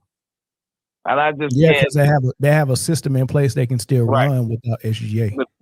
But Joker, I guess maybe I'll go by that the old school definition. Who is the most impactful on their team? Yeah, but you can manufacture that. Like you can tell your team, hey, this is the offense we're running. Jokic is the point guard, but when he don't want to be the point guard, we still throwing the ball to him in the post, whether it's low, mid, high post, and we're going to construct the team with just shooters to just stand at the 3-point line and let Jokic create for them. That's our offense. When Jokic goes to the bench, we don't have an offense. We just got to figure it out with Jamal Murray going one-on-one and taking how many shots he need to take until Jokic get back on the floor. That's their offense. So if you install that, you can manufacture to the naked eye and make it look like Jokic is more impactful, but he's really not. It's just a bad system in place. LeBron debate. It's the same thing. LeBron was the same way. Luka the same way. Westbrook the same way. And Harden was the same way. They all ran that, and Caitlin Clark is the same way. They all run that system. It's not fooling nobody. I'm not fooled by it. Obviously, Chief, though, it seems like you're fooled by it. Don't be fooled by it, though. No. I'm just going by. I guess the debate of MVP versus best player. That's kind of what I went. That's what I went on and saying why Joker was. Yeah, but I don't want you to ignore what matters most in basketball. What matters most? Can we agree on this? What matters most in basketball is who win or lose, correct? The win-loss column, right? Well, in most cases it does, but no, in all cases, what matters the most is the win. Hold on, Neil. A lot of guys, they didn't have the best record, wasn't always the MVP either. No. I'm not talking about an individual. I'm just talking about basketball in general. Like when you step on the floor, you're playing to win, correct? Right. So what matters most in sports is winning, right? That's what yeah. Okay, so winning matters most. So keep that in mind. Winning is number one, right? How do you win? You have to score more points than your opponent, right? Right. So the second most important thing is scoring, right? And stopping people from scoring since scoring is the most important thing, stopping people from scoring makes that the number 3 most important thing. Those are the top 3 things that matters in basketball. So when I'm thinking about the most prestigious award, which is the MVP, I have those three things in mind: winning, scoring, defending. Okay. Jokic is not doing one of those. And then the other thing he's doing, scoring less than SGA. And then the other thing, he's winning less than SGA. Case is closed. Okay. Case is closed. Case closed. Yeah, that's just like if I tell my son to clean this room while I'm gone, when I come back, this room better be clean. And when I come back, I didn't clean the room, but I did wash dishes. That's not what I asked you to do. Thank you for your effort, but I asked you to clean your room, right? So what Jokic is doing is saying, I can't win more than SGA, I can't score more than SGA, and I can't defend better than SGA, but I can give you these triple doubles. And everybody was like, oh, okay. MVP. No, that's not how it works. No, I didn't win, score, defend. Right. Well, the way I looked at it was 1 year. Didn't Charles Barkley win the MVP? Yes. Yep. He did. Okay. How good was Charles Barkley on defense? You got to look at who the other candidates was for MVP that year. I remember that year, Mel. But I'm just saying, Charles had the impact that he had. Plus, this is really real subjective. So, no, it's not. No, defense is not subjective. Yes, it is. Defense is not subjective. Everybody has to play. Everybody has to play it. Right. But I'm just saying. The reason I'm saying is the year that Charles Barkley won MVP, did he play good defense? He probably played good for Charles, but not. Okay, but he played good defense, so he wasn't a liability. What we're saying to Jokic, listen, Jokic has less wins than SGA. When Charles Barkley won MVP, I think he had the best record in the league, my friend. Okay. So he won the most. Right. I don't know how many points he averaged, but he probably averaged a lot of points. And he was in the best shape of his life coming off of the Dream Team. That was the best shape he's ever been in. He hung with MJ all summer. He was in great shape going into the season. The only year he's been in great shape. I mean, you could look at him. He was cut up, and his defense was good. In Phoenix, and he won MVP. All right. So next example. Better defender? But who was the better defender? Who was the better scorer? But I never said it goes to the better defender. I said defending, scoring, and winning are the three metrics, right? Okay. You don't have to be the best at all three, but to be fully qualified, you have to do all three. Hey, Chief, I need you to land your plane. Go ahead, make your last point for me. Okay, so the way I see it is that, as far as the subjective, I just say is he checks the box on defense, even though he really don't defend with 2 steals. But I'm just saying right now, as the season progresses, it can be SGA and everything else. But right now, because of Joker's impact, not because he's a better player, because of the impact that he has. The impact is you're winning, and he's impacting winning less than SGA. Okay. SGA has more impact because he wins more. Yeah, but he also got the team system too now. Yeah, but that's how you measure impact. That's how you measure. If I throw a football and I want to measure the impact of how far I threw it, it's gonna be based on how far I threw it. It's not gonna be based on how much effort I put into it. So all the effort that Jokic is doing, that's not impact, that's effort, that's stats. Stats is effort. Stats is not impact. Impact is what the result. Impact is the result. So what is the result of you putting all those triple doubles together? You won less than SGA. Right. But okay. All right, Chief. I gotta let you go, man. I appreciate the call, brother. All right, man. Thank you. Have a good one. Okay. All right. Great discussion there with Chief. I appreciate that. But just so you know, also, and let me say this: Disciple 24 says MVP doesn't have anything to do with the defensive end, and I beg to differ because the official definition of the MVP award in the NBA is awarded for the best performing player in the NBA regular season. So how can we just ignore defense there? The best performing player in the NBA regular season. So defense has nothing to do with that. Like, to make a statement, MVP has nothing to do with the defensive end is absurd. Who said that? Who said that? Disciple. Here's my question, though. Do we believe that Michael Jordan wins his MVPs without playing defense? Kobe, Timmy, freaking Dream, D-Rob. Like, there's so many guys who, because of their efforts on both sides of the ball, help them to win MVPs. Like, it's really crazy to make a statement like that. Okay. All right. Well, there you go. You believe what you believe. All right. So let's go ahead. We're going to move on to the final topic, then let you guys get out of here for the night so you can either relax or start prepping for tomorrow. We know that's a big thing.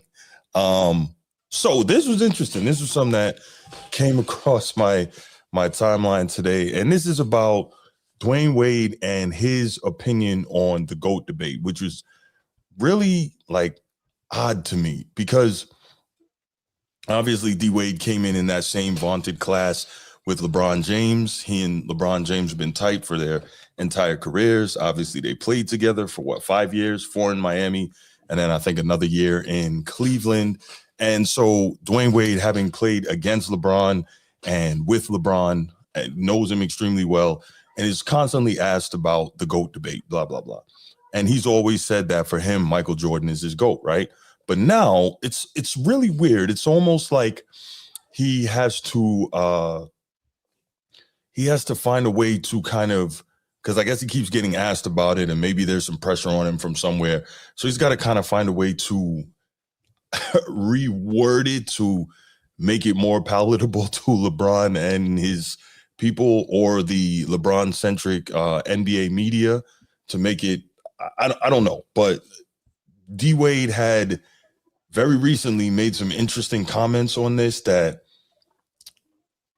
I think he thought he was being slick, but really I just thought it was ridiculous. So let's hear those comments and then we'll come back and talk about it. And then we'll have commentary from somebody else who played against back end of his prime Michael Jordan and played with and against young and prime LeBron James.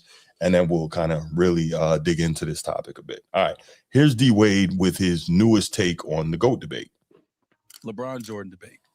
Well, how I'm going to start defining it. Okay. There's no secret about it all. Michael Jordan is my basketball GOAT. Right. Mine personally, right? For all the reasons that he should be. But I do have a new answer of the way I'm going to start answering the question. Okay. First, why does he need to have a new answer? Like, that's what he's always said.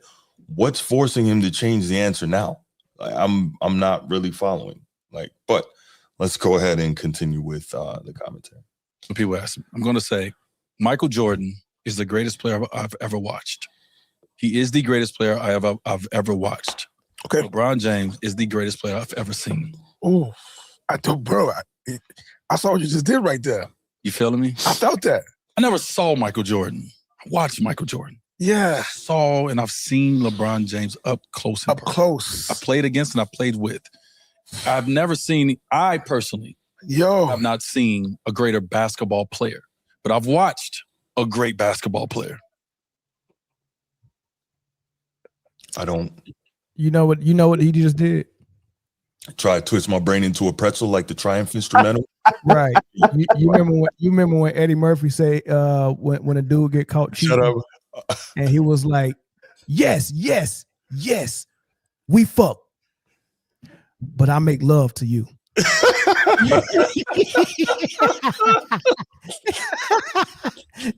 Yeah. That's what he just did, man. Or what did he say? He tried to Jedi mind trick Mr. T. Yeah. I heard you talking about it. No, you didn't. Yes, I did. No, you didn't. Maybe I didn't. No, maybe I didn't. Yeah. Told me them lies. Yeah, but that's what he did, man. She walk in on you, catch you red-handed, and you say, wait, hold on, baby. Yeah. You right. You got me. Yeah. We did it. But me and you don't do it. I make love to you. So right. That's what he did. I mean, I'm not falling for it, dog. You best player I ever saw versus the best player I ever seen. Man, get out of here. That's crazy. You know what? just for anyone coming in the live now who may have missed that's a short clip. I want to play this again, and maybe somebody in the chat can explain this to me because this is what? You're gonna play it again? Well, how I'm going to start defining it. Okay. There's no secret about it all. Michael Jordan is my basketball GOAT. Right. My personally, right? For all the reasons that he should be.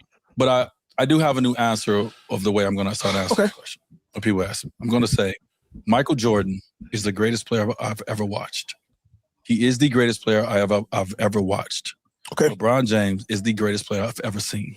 Oh, I told bro, I saw what you just did right there. You feeling me? I felt that. I never saw Michael Jordan. I watched Michael Jordan. Yeah. I saw and I've seen LeBron James up close. Up close. I played against and I played with. I've never seen, I personally have not seen a greater basketball player, but I've watched a great basketball player. I want to know who's the Glazer though. Ooh, yeah. What you doing? Ooh, like he know that it was not, he know he did not say nothing right there. My man really try to make it on some old original. Like, oh, he just said something profound. Okay, so just to clarify here, because I'm not very good with words or anything. To see refers to the passive act of perceiving something with your eyes, often without any deliberate effort. For example, you might see a bird flying by without focusing on it. Watch involves actively observing something, usually with sustained attention. For instance, you watch a movie or a sports game where you are engaged and focused on the action. In summary, you see things passively while you watch things actively. Okay. So LeBron is the greatest he's ever seen. Michael Jordan is the best he's ever watched. This is insane. This is absolutely like he didn't think it out. He didn't think it out before he came out with it. He thought it was dope. He didn't think it out. He probably had a little weed in his system, but I mean he was better off just saying the best player I ever played with is LeBron. Or which ain't even true because he knows Kobe's better than him. So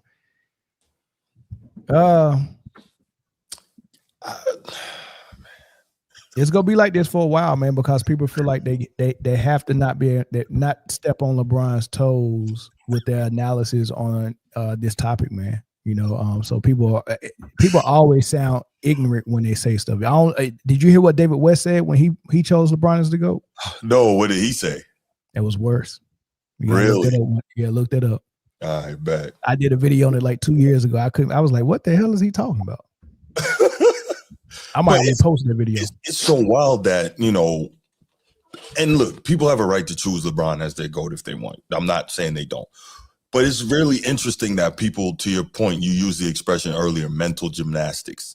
They have to try and be deep and philosophical and find a way to word it and give it such immense, a cerebral deliberation. You know what I'm saying? I'm like, bro, there's no cerebral language, concept, or idea that was expressed by Dwyane Wade. He didn't say shit. He didn't say a thing. Oh my gosh. Bro, he's a former NBA player. He was a great player. Yes. Nobody is expecting him to have extreme, complex command of the English language. But if that's the best that you could do, you said the same thing. You know what this reminds me of, bro? You ever hear it when the mumble rappers repeat the last line, they repeat the next line the same just to make it rhyme because they couldn't think of anything. So they just repeat the same line over and over again. He said the same shit over and over again. And the other guy was like, oh. Like, what? Like he was saying something so in-depth and profound. Be Ready Sports Podcast, Coach T says, that's like saying, I didn't steal this item. I borrowed it and forgot to return it.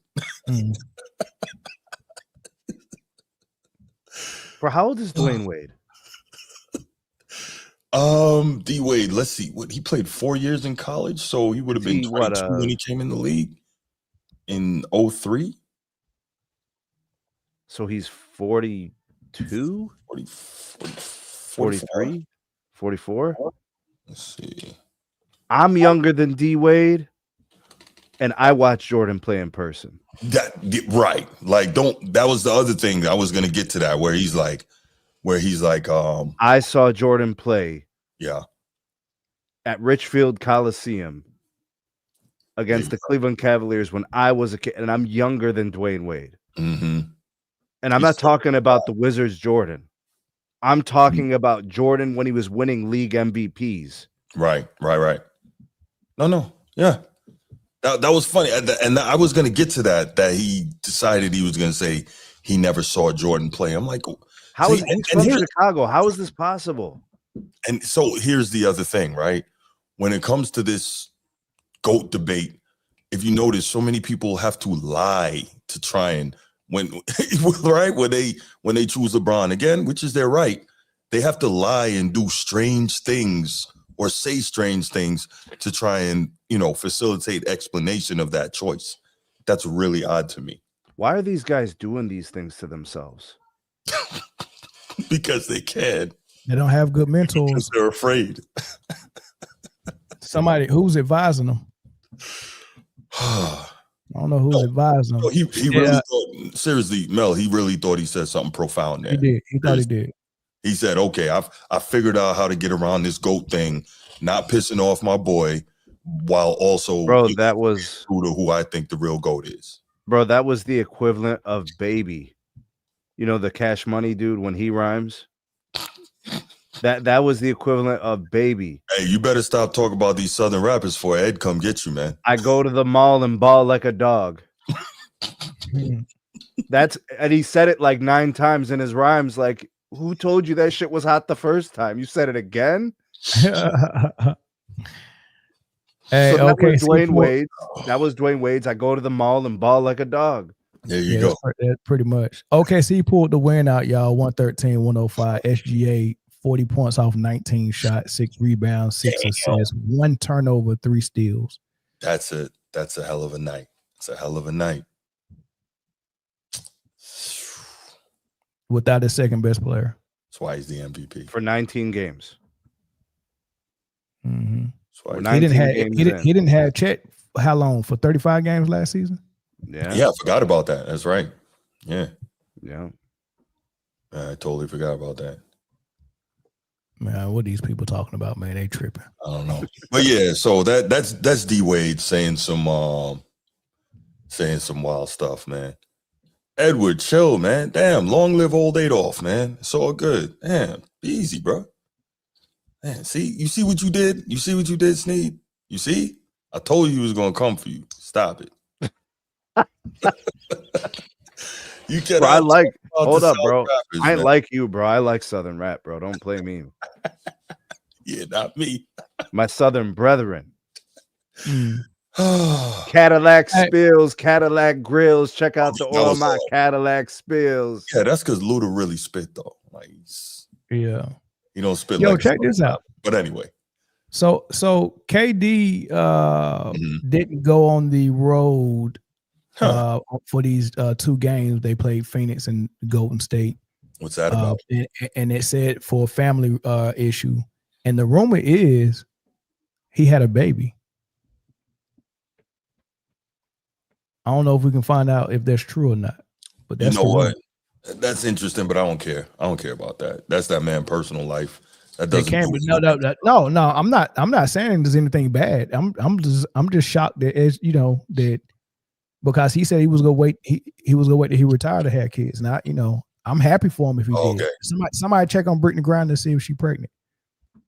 Brittany Griner? Yeah. Ooh. I don't even. Yeah, if I'm KD, I'm getting that pregnant. I'm sorry. What?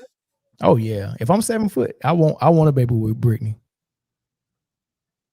All right. Okay. Yeah, you gotta chill, Mel. I don't even want to think about that. So let's open up the phone lines. Bro, hold on a second, bro. What Mill just said, bro, this is crazy. If she was standing next to you, your If I'm homies Kevin to be Durant. like, how come I never met your brother? I mean, she got to come to me as a woman. You know what I mean? She And got. what makes you think that's I happening? send the limo to pick up, but she got to come to me as a woman. And what makes you think that's gonna happen? She want this baby, don't she? Nah, chill, man.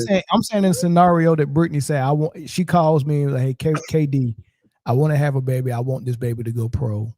I wanted to be a 7-footer. I think we should do this. All right, come on through. But come to me as a woman. Wait, the natural way? Yao did it, bro. The natural way? Yao did it. Yao Ming did it. Did what? Oh yeah. Well, yeah, he married a professional basketball player. She's like 6'8". There you go. I mean, he's 7'5", so their kid was probably born 4 feet long. Right, for real. What's up, Sean? It's ridiculous, man. We were talking about from D Wade. Now we talking about like rappers trying to make hybrids of themselves. Like what? Like, Sean, what up? If KD actually go with Brittany Griner, even though she acts like a man. Okay, we're gonna leave that alone and leave that right there. That's disgusting. all What right. you got, Sean?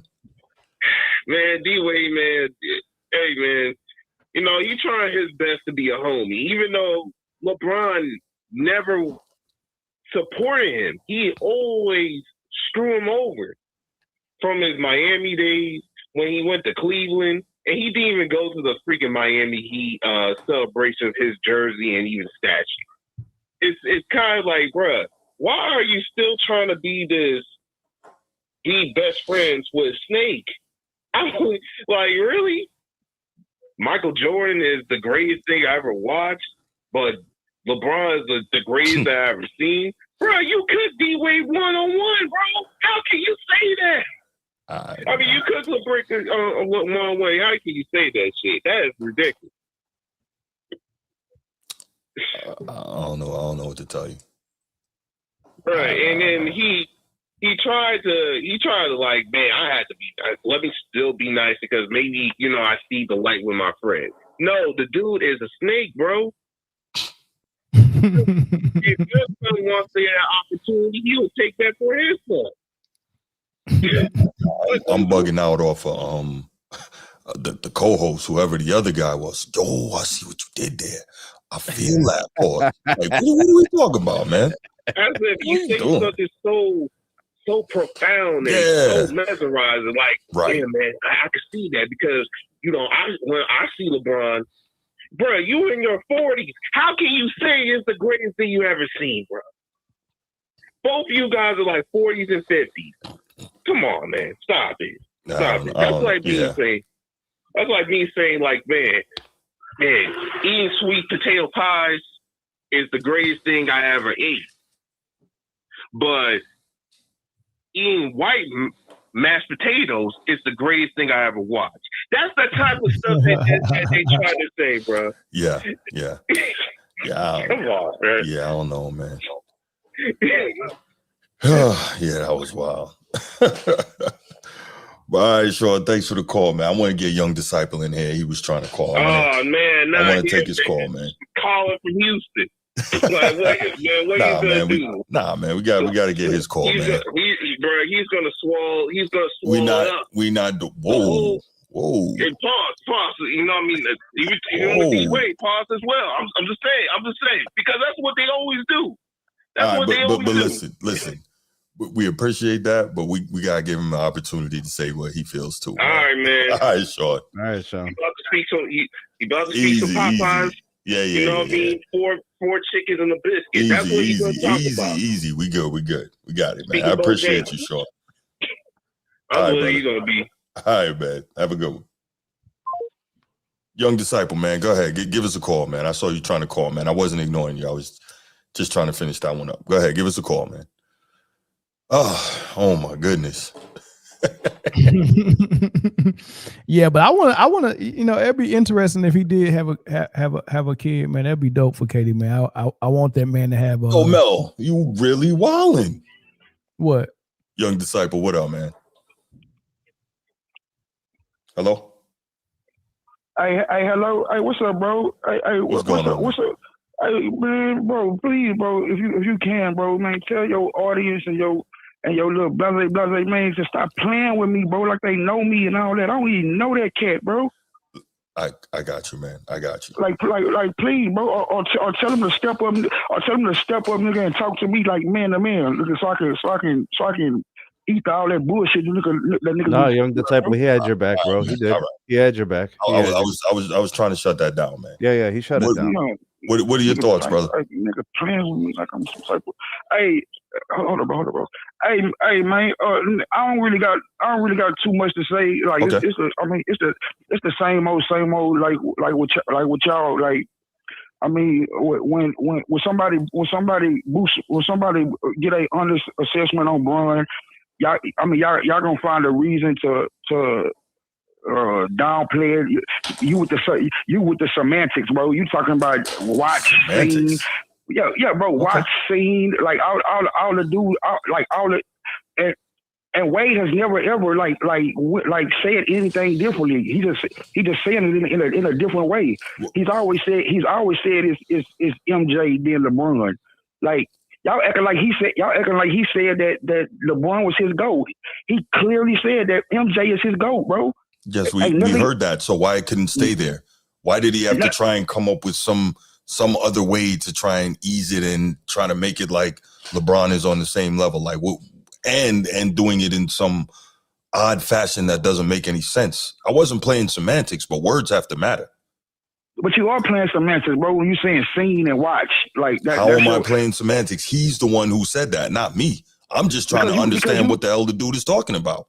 Because we get what he's saying, bro. You get what he's saying. I don't. He's saying MJ is the best he watched, bro. He's saying when he goes back or when he went back and studied and watched the game, bro, us watching basketball, bro, when we 10 and 11 and 12 is vastly different, bro, than us watching basketball when we're in our 30s and 40s, bro, and we're able to sit down and systematically like take apart and like you gotta understand, bro, like Wade, when Wade was growing up in Chicago, Wade wasn't a basketball player. Like, would you agree with that? He was a little kid, right? I don't know at what age he started playing ball, so I can't. I mean, bro, Jordan won his last title 30 years ago? 98. Okay, 98. 30 years ago. Mm-hmm. Okay, so that would make Wade like 13.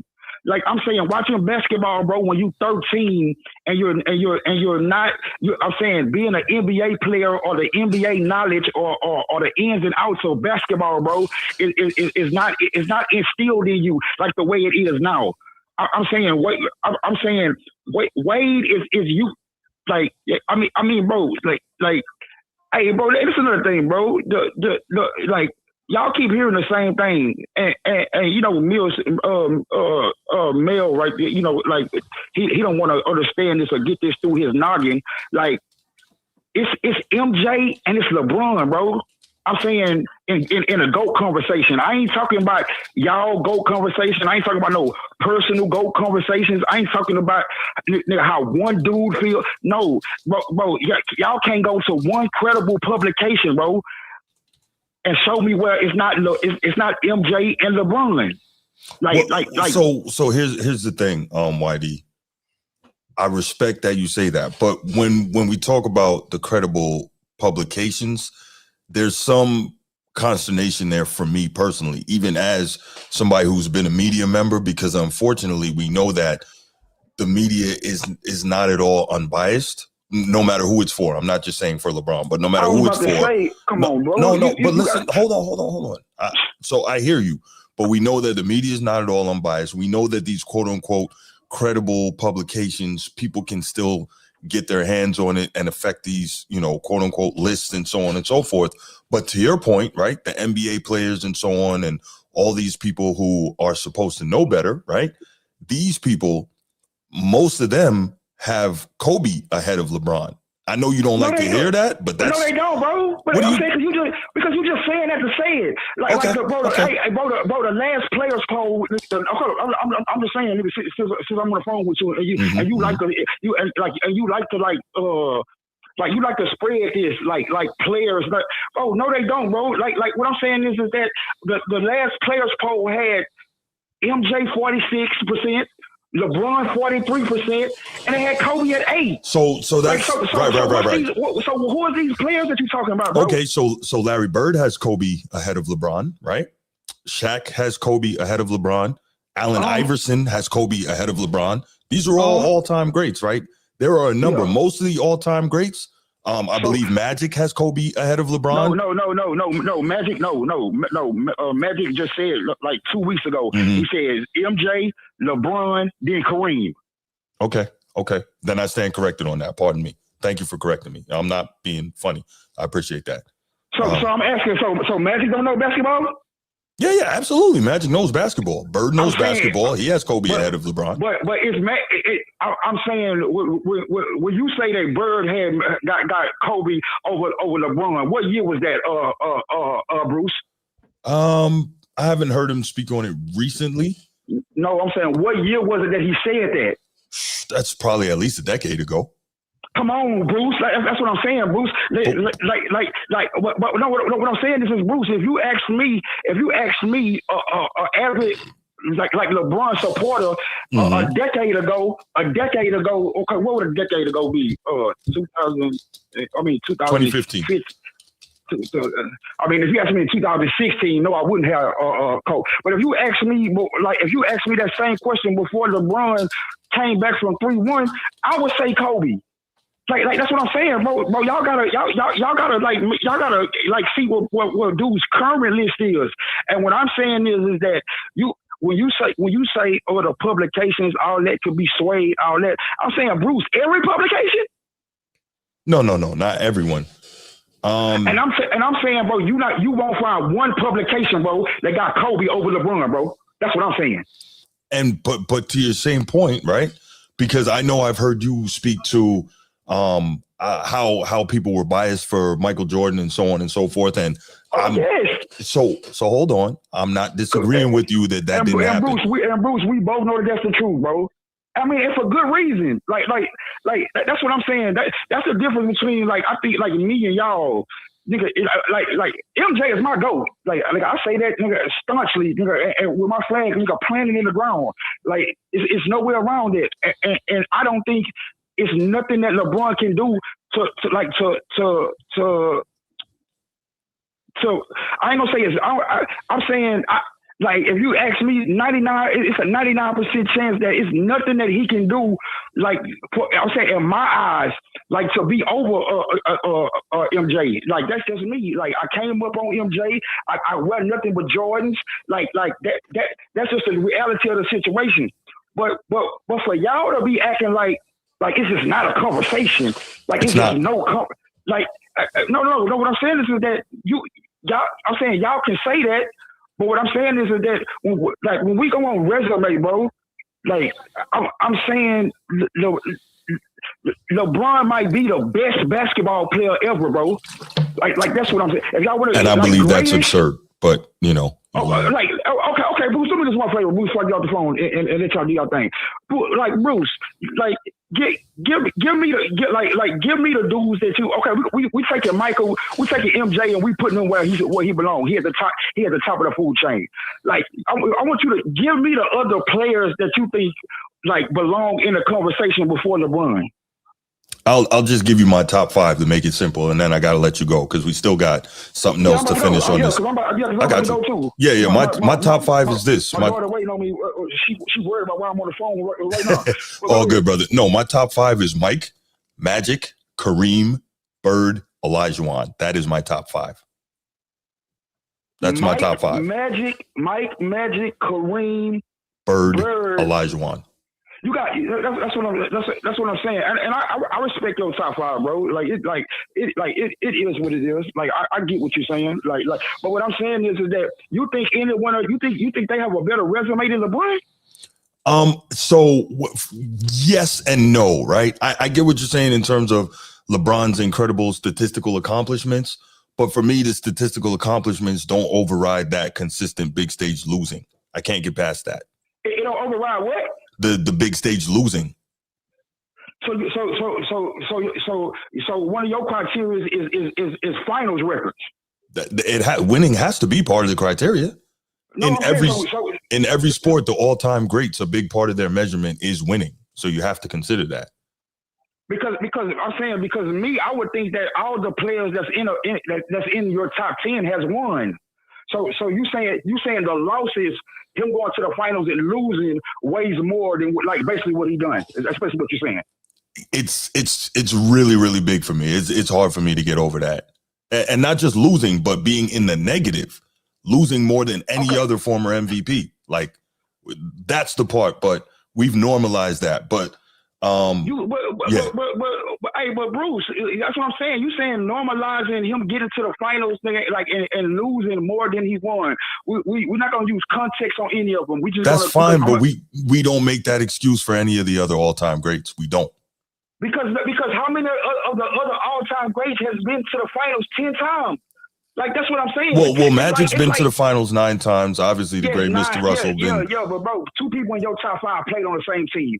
Like that's kind of a killer to me. Like in all naturality, you have no right to ever talk about the Hall of Famers or anybody that LeBron has played with when 2 players in your top 5 played on the same team. No, because they didn't collude to get there. That's a whole different thing. But we can go down that rabbit hole another day, man. I still got to finish up this topic, brother. That's a bit, bro. That's a bit. Hey, happy thing. Hey, Mayor, what's the other dude's name? Sneed. All y'all, bro. Everybody is listening. Happy Thanksgiving, bro. Hey, same to you, man. Family, bro. Like real talk, bro. Thank God for another year, my nigga. Yes, sir. Be safe out there, man. To you, YD. Hey, man, you don't gotta be silent when I call, bro. You know you my nigga, bro. Hey, I'm lit. Listen, this ain't my show, dog. The host was talking. You was talking to the host. But what's up, though? What's good? You my nigga. Hey, let me say one more thing before I get about here. Hey, that boy to your right, man. Like no matter what I'm talking about, the back and forth we get into, we get into it. He be heated, I be heated. That dude a stand up dude, bro. Yes, he is. And I won't say that about no dude, unless I know it for shit show. For sure. Like it kind of makes me go soft on him now, but that dude, he a stand up dude, bro. Like all the way. I gotta stamp that. I appreciate it though, bro. I appreciate it though, bro. No doubt, man. Be safe. Have a good one. All right, one. I love the passion. All right, before we finish up this topic, though, because I thought it was important that when it comes to D Wade, him having the kind of bird's eye view. So he's got the 1,000-foot view, and then he's got the bird's eye view to make this commentary. I wanted to reference someone else who also has been right there in order to make the commentary, and even more so than D Wade. Right, this is somebody who entered the league in 1996, played against back end of his prime, Michael Jordan, played against young LeBron, played against prime LeBron and with prime LeBron. So this is Ray Allen. Let's hear what he has to say. And this is him being interviewed by Dan Patrick. Can he do something where you would go, now I would look at him as the best player? No, I think he certainly, just off the cuff, he's certainly the top 5 of all time. But playing against him and MJ, I think for me, it's MJ all day long, only because how I played against him. And, MJ just had everything, from mid-range to 3-point to post-up game, and he could score and dominate in each position.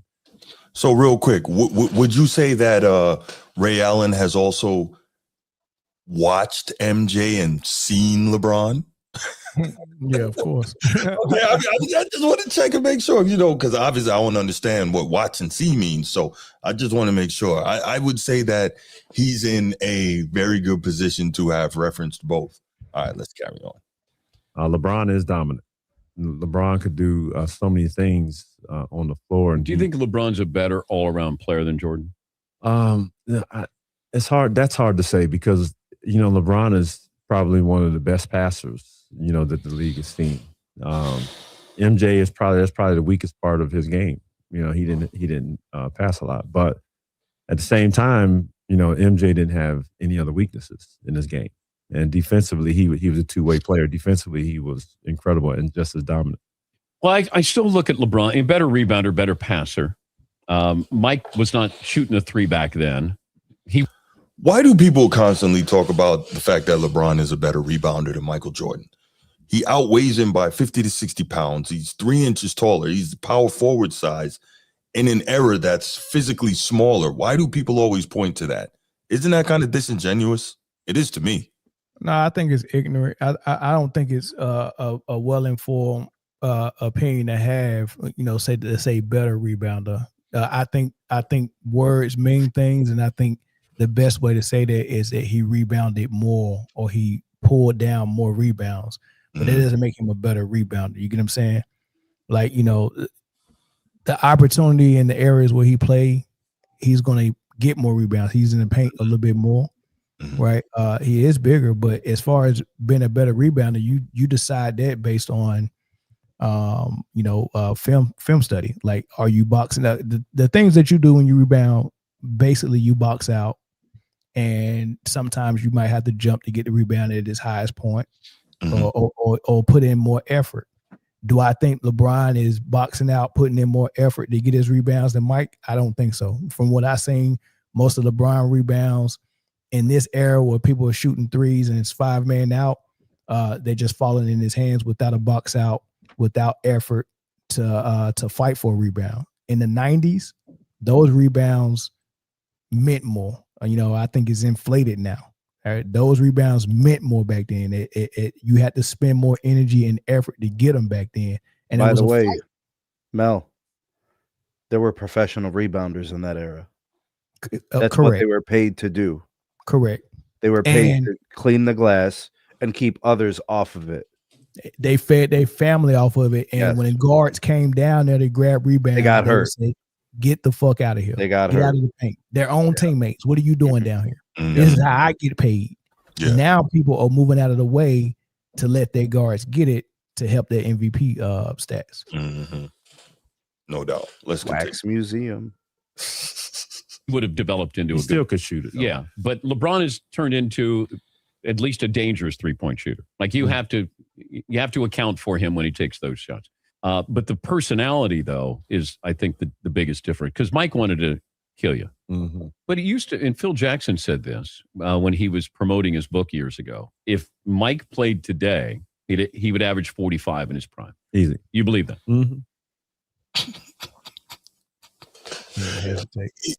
No hesitation. And again, this is somebody who is going to know because he played with LeBron. He played against LeBron, young LeBron, prime LeBron, right? Played against prime Michael Jordan. He would be the peak person to be able to tell you. Maybe Kobe never played with LeBron, but you get the point. So it's funny that the same people who, want to support LeBron and they'll jump all over these D Wade comments, they will, I guarantee you, try to decry and denigrate what Ray Allen said, right? And I don't know, very frustrating. But yeah, it's really interesting how people will, they'll switch back and forth over time in terms of, what they have to say about the LeBron and Jordan GOAT debate. And actually, you know what makes it more valid, Bruce? What's that, man? Ray Allen was a good defender. Yeah, he was solid. That's actually what makes it more valid. He actually played defensively with tenacity, with ferocity. He was tasked with guarding the other team's, best scorer usually in perimeter scoring, right? Like a shooting guard. And it was hard for him. Like I remember him in Seattle having to do a lot of the heavy lifting for that team. So he has a lot of respect for guys that carry teams because he was carrying his and he was defending the other guy who had to carry his. I mean, I remember Ray Allen having to guard Kobe quite a bit later in his career. That was the best option. It wasn't Paul Pierce. No. And James Posey was getting cooked. He had to deal with Kobe a lot in the Seattle years as well. Yeah. Remember, he would bump into him, So to me, the validity is not just in the fact that it's Ray Allen, an all-time great who's known as this 3-point shooter. Ray Allen was in the dunk contest. Yeah, yes. Ray Allen was an entertainer. He was the original, like, 3-point bomb squad. Yeah. You know, like whatever volume you could kind of accommodate at that time, and they just didn't take the shots. But a great all-around player. He carried a team. He was like the main guy on a team. And then he was brought in to be an assassin in later years to specialize and help teams win championships. Multiple stops. Yeah. So the validity is the fact that he defended the position really well. Like, I don't know if he ever had an all-NBA defense, but he was defending Kobe in the finals in the back half of his career. That was Ray Allen. So he knows who's who.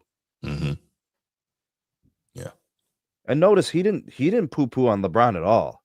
No. There was not a single shred of disrespect in anything he said. Right. And just because someone puts someone above another, it is not disrespect when they're putting them in the same sentence. Right. All-time greats belong next to each other because they accomplished a lot of the same things. They did a lot of the same things. It's not disrespect to have one over the other and this, I don't like GOAT conversations. I'm so sick and tired. It is tired, but it's interesting to understand what a guy like Ray Allen prioritizes in his evaluation. Because now it all makes sense. What era did he come up in? What did he know was a complete basketball player? How he respected a certain player because he played against him, and he also played against the other one. That's a unique perspective. It's valid. That's why I always look to Ray Allen in this discussion, because as I said, he played against a prime Michael Jordan. He played with and against prime LeBron. So, like, I would think that, to your point, he has that unique perspective to be able to really speak on this, like D Wade can't. So, and I think he's also not caught in the in the friend loop where he has to be very careful about what he says in regards to LeBron. So that's just my thought. But that's what we call a gentleman's diss. I like the way he did it. Really? This is what we're doing? This is what we're doing? Exactly what we're doing. This is exactly what we're doing. In order to close this show, you cannot close this show out much better than bringing the Transformer in just to say, Jokic is the GOAT. That's it. The good GOAT. The good GOAT. That's there it. You go. That's all I came in here to say.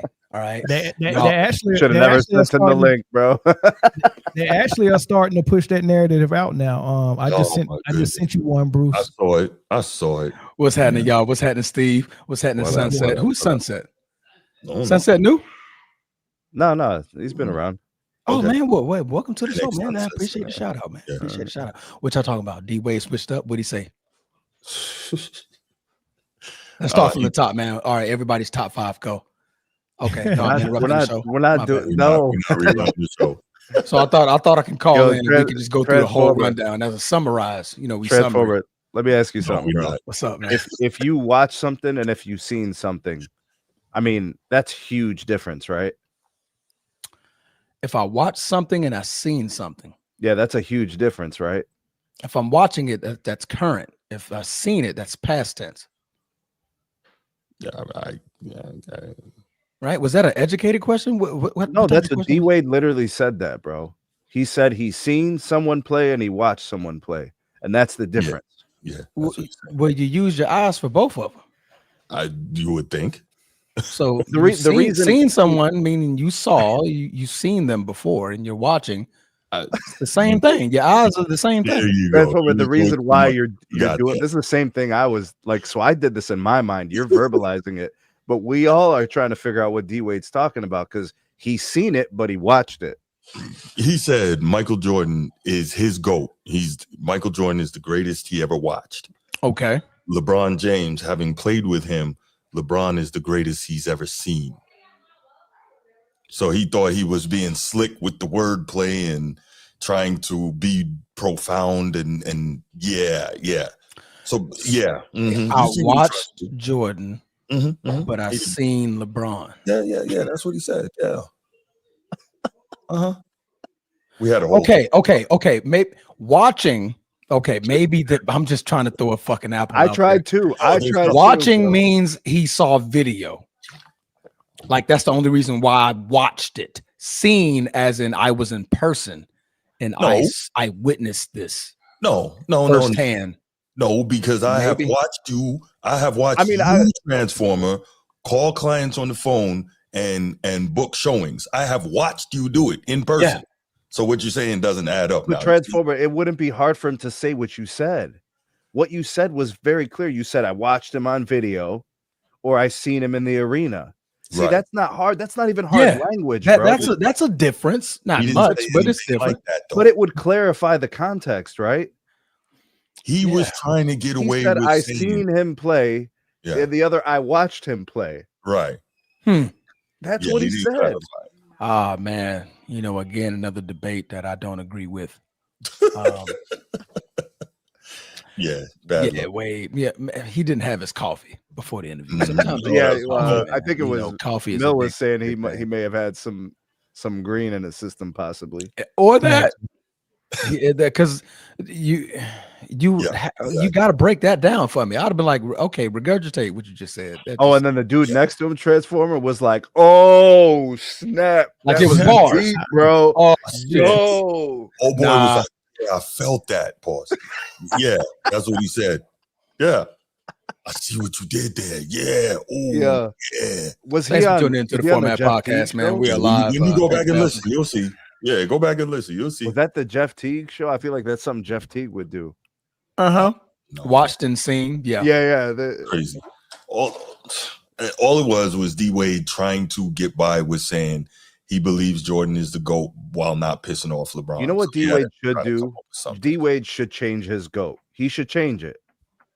He should just stand 10 toes down with his brother and just say it's LeBron.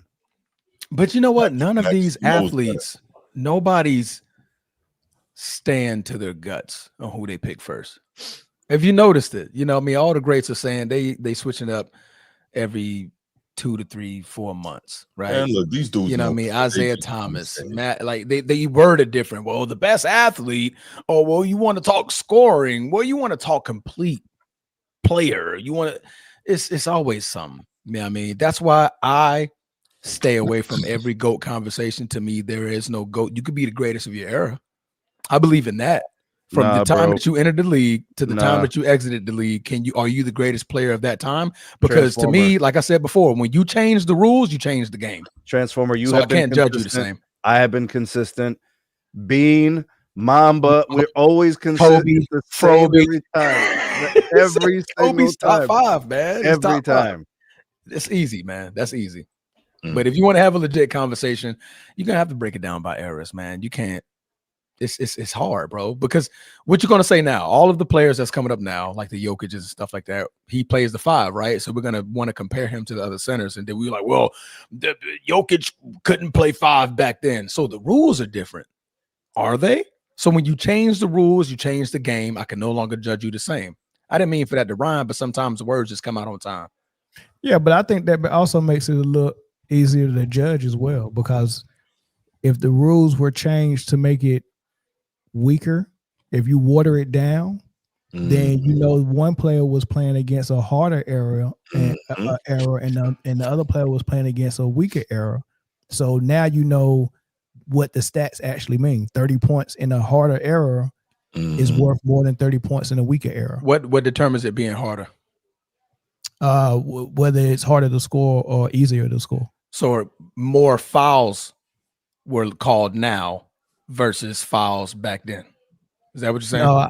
No, I think when your commissioner comes out and says, I changed the rules to make it easier to score, then those points are inflated versus the era before that when the rules were making it harder to score. So when teams were averaging 95 points a game, a guy averaging 30 points in the era where like it's 10 seconds in the backcourt, not 8. So we're not forcing you to rush the ball up court, right?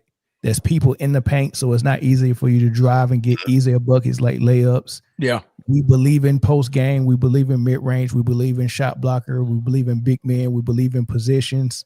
Like we play the game a certain way. All of that makes it harder to score 30. Now it's everything's faster pace. We don't want nobody in the paint. They've took the post game out of the game. They took the shot blocker out of the game. They made it easier as far as freedom of movement. You can't hold as much and foul as much, and everything is easier. And they purposely did that for more points, more excitement. So now the points are inflated. So now is that quantifiable? So if I can go and say, for example, who's leading the league right now? Jokic. I mean, no, Luka. Mm-hmm. Luka's leading the league. Yeah, 35. Luka. I think he's at 35 a game. 30 What do I have to take off from his numbers to now match somebody from the 80s and the 90s? Is it 5 points? Is it 6 points? Is it 4 points? You know what I'm saying? I'm sure you can do the math and figure that though. How could you though? I'm sure you can do How that. could you? It depends on the conversation, though. Per game, stuff like that. It depends on the conversation. If so, we might not need points per game to add the 3-point attempts conversation per game. Like Right. you could do the math and figure that out. Yeah, but you might not need to though. So if the conversation is, man, who's the greatest scorer you ever seen? Probably Jordan, right? Somebody might say Kareem, somebody might say Will. Okay, cool, good conversation. And then someone in this era say, nah, Luka's the greatest scorer. I can easily have that conversation comparing Luka and Jordan and tell you why Jordan's a better scorer than Luka without going to points per game. I don't even have to use points per game. I can just use the ways he score and how many areas he scored and how well he does it. He's the better scorer. Easy. Conversation over. We don't have to go to stats. Because why wouldn't anybody stray away from saying Shaq's one of the greatest scorers of all time? Or But Shaq Will, didn't- the most points per game ever. Right. So 50. I think it's wise to look outside of points per game. Like, yeah, I mean, a great scorer is going to score a lot of points. Like KD is in the conversation of greatest scorers of all time. Hands down. Right, but KD won't be the points leader in his career. You know, he's never He'll be gonna the take most that. efficient. Yeah, but like I have to put him in a conversation if about he great plays. scoring. If he plays 8 more years, he and without getting injury, he can get to number 2. You said 8 more years? 8 years. Yeah, LeBron's Boy, playing. KD out of there. KD out of there in 2 to 3. LeBron is playing till he's 45. Why KD can play till he's 45? But look. But Bro, here's what's that sciatica going to be like in 2029, bro? What's that? Hell What's the? But the reason why I wouldn't say Wilt over Jordan is because Wilt scores in less ways than Michael Jordan. Michael Jordan can score in every way possible, except the 3. Okay, so your definition of a great scorer is diversity. No, that's part of it. That's part of it. Like, Okay. that's part of it. It's not just how many ways can you score, because somebody like Glenn Robinson can score it in every way as well. Mm-hmm. But like, if I was to simplify it and say, are you an A or F in certain areas, right? And I would say almost every area that Jordan can score with the ball, driving to the hole with the ball, dribble, pull up in the post, catch and shoot without the ball, moving without the ball, spreading the floor, fast break, free throw, 3. I would grade him at an A at everywhere except the 3. I would grade him at a C. That sounds more like Kobe then. Kobe as well. But I would grade Kobe probably at a B for his 3-pointers. So those type of dudes are A almost everywhere. With and without the ball, mid, low, high, post, everything, dribble, drive, catch and shoot, all of that. Where Luka or Wilt, I give him an 8 everywhere in the paint. I wouldn't give him an A nowhere else. With Luka, I ain't giving him an A with anything without the ball. Fair. Like I said, man, it's all about how. This is why I just stay out of the conversations, man. The criteria changes. The conversation changes. The meaning of it changes. So, me personally, I keep GOAT conversations out, and I break it down by era. To me, that's easier. It's easier on my mind, and it's easier to just bow respectfully out of the conversation. Like, man, who the GOAT? Jordan or Kobe? I mean, Jordan or LeBron? Was Jordan the best that he played in the league when he played? Yes. Was LeBron? Yes. That's all you need to know. They didn't play against each other. They didn't play at the same time. These boys playing zone and letting Steph Curry roam free, wide open, and guarding Draymond Green. Lord have mercy. Mm-hmm. Y'all saw, yeah.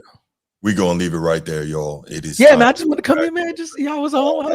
I came back just in time. I'm about to do the spiel, man. Somebody. Anyway, look, y'all. thank you for joining us. Thank you for joining us tonight. We appreciate it. Appreciate the interaction. Appreciate it. And salute the Mel, man. Salute the Mel for holding it down. Absolutely. Easy day. I wanted to say it. You can say it again too, but I'm going to say it. You see, if you look above me right here, you see that? That's him. That's me. So I'm going to appreciate him as well. I got Lakers. You're over there. Well, you're over there. Yeah, over so there. You're over there. That guy. Yeah. You're that guy. Yeah, me, that guy. this is him. Go Irish. So Mel, I appreciate you for filling in for your boy, man. No problem, man. Whenever you need me on Freestyle Friday, bro. Yeah. I don't want no yams. I don't want no greens. No, leave me alone. No greens. Nah, no yams. I told you I eat spinach, not greens. I don't like collard greens. What's wrong with yams? No yams. I don't like that either. Boy, you like them pancake women, don't you? As long as they're not $1.75. Now I met your wife personally, so I know she's not a pancake woman. I'm just saying, man. You don't like no yams, bro. Real quick, we had this conversation on Mill's channel a couple weeks ago. I think about the 175 pound linebackers. Remember, I said look for that collarbone, bro. Hey, he said, man, I'm not trying to have a woman that can penetrate the A gap. Boy, I fell out. Shout out Kevin Sanders. Oh man, God, she can penetrate the A gap, man. I don't even want to. But anyway. Look, y'all all enjoy your Thanksgiving out there, Absolutely. man. Be thankful for what you got. I'm thankful for all of y'all. I'm thankful for everybody on this panel right here. I'm thankful for this show and all the blessings that I have, man. So, yeah, enjoy it. Have a good one. Watch this show, share it, watch football, have fun, and we will be back when we are back. And we out. Go. Peace.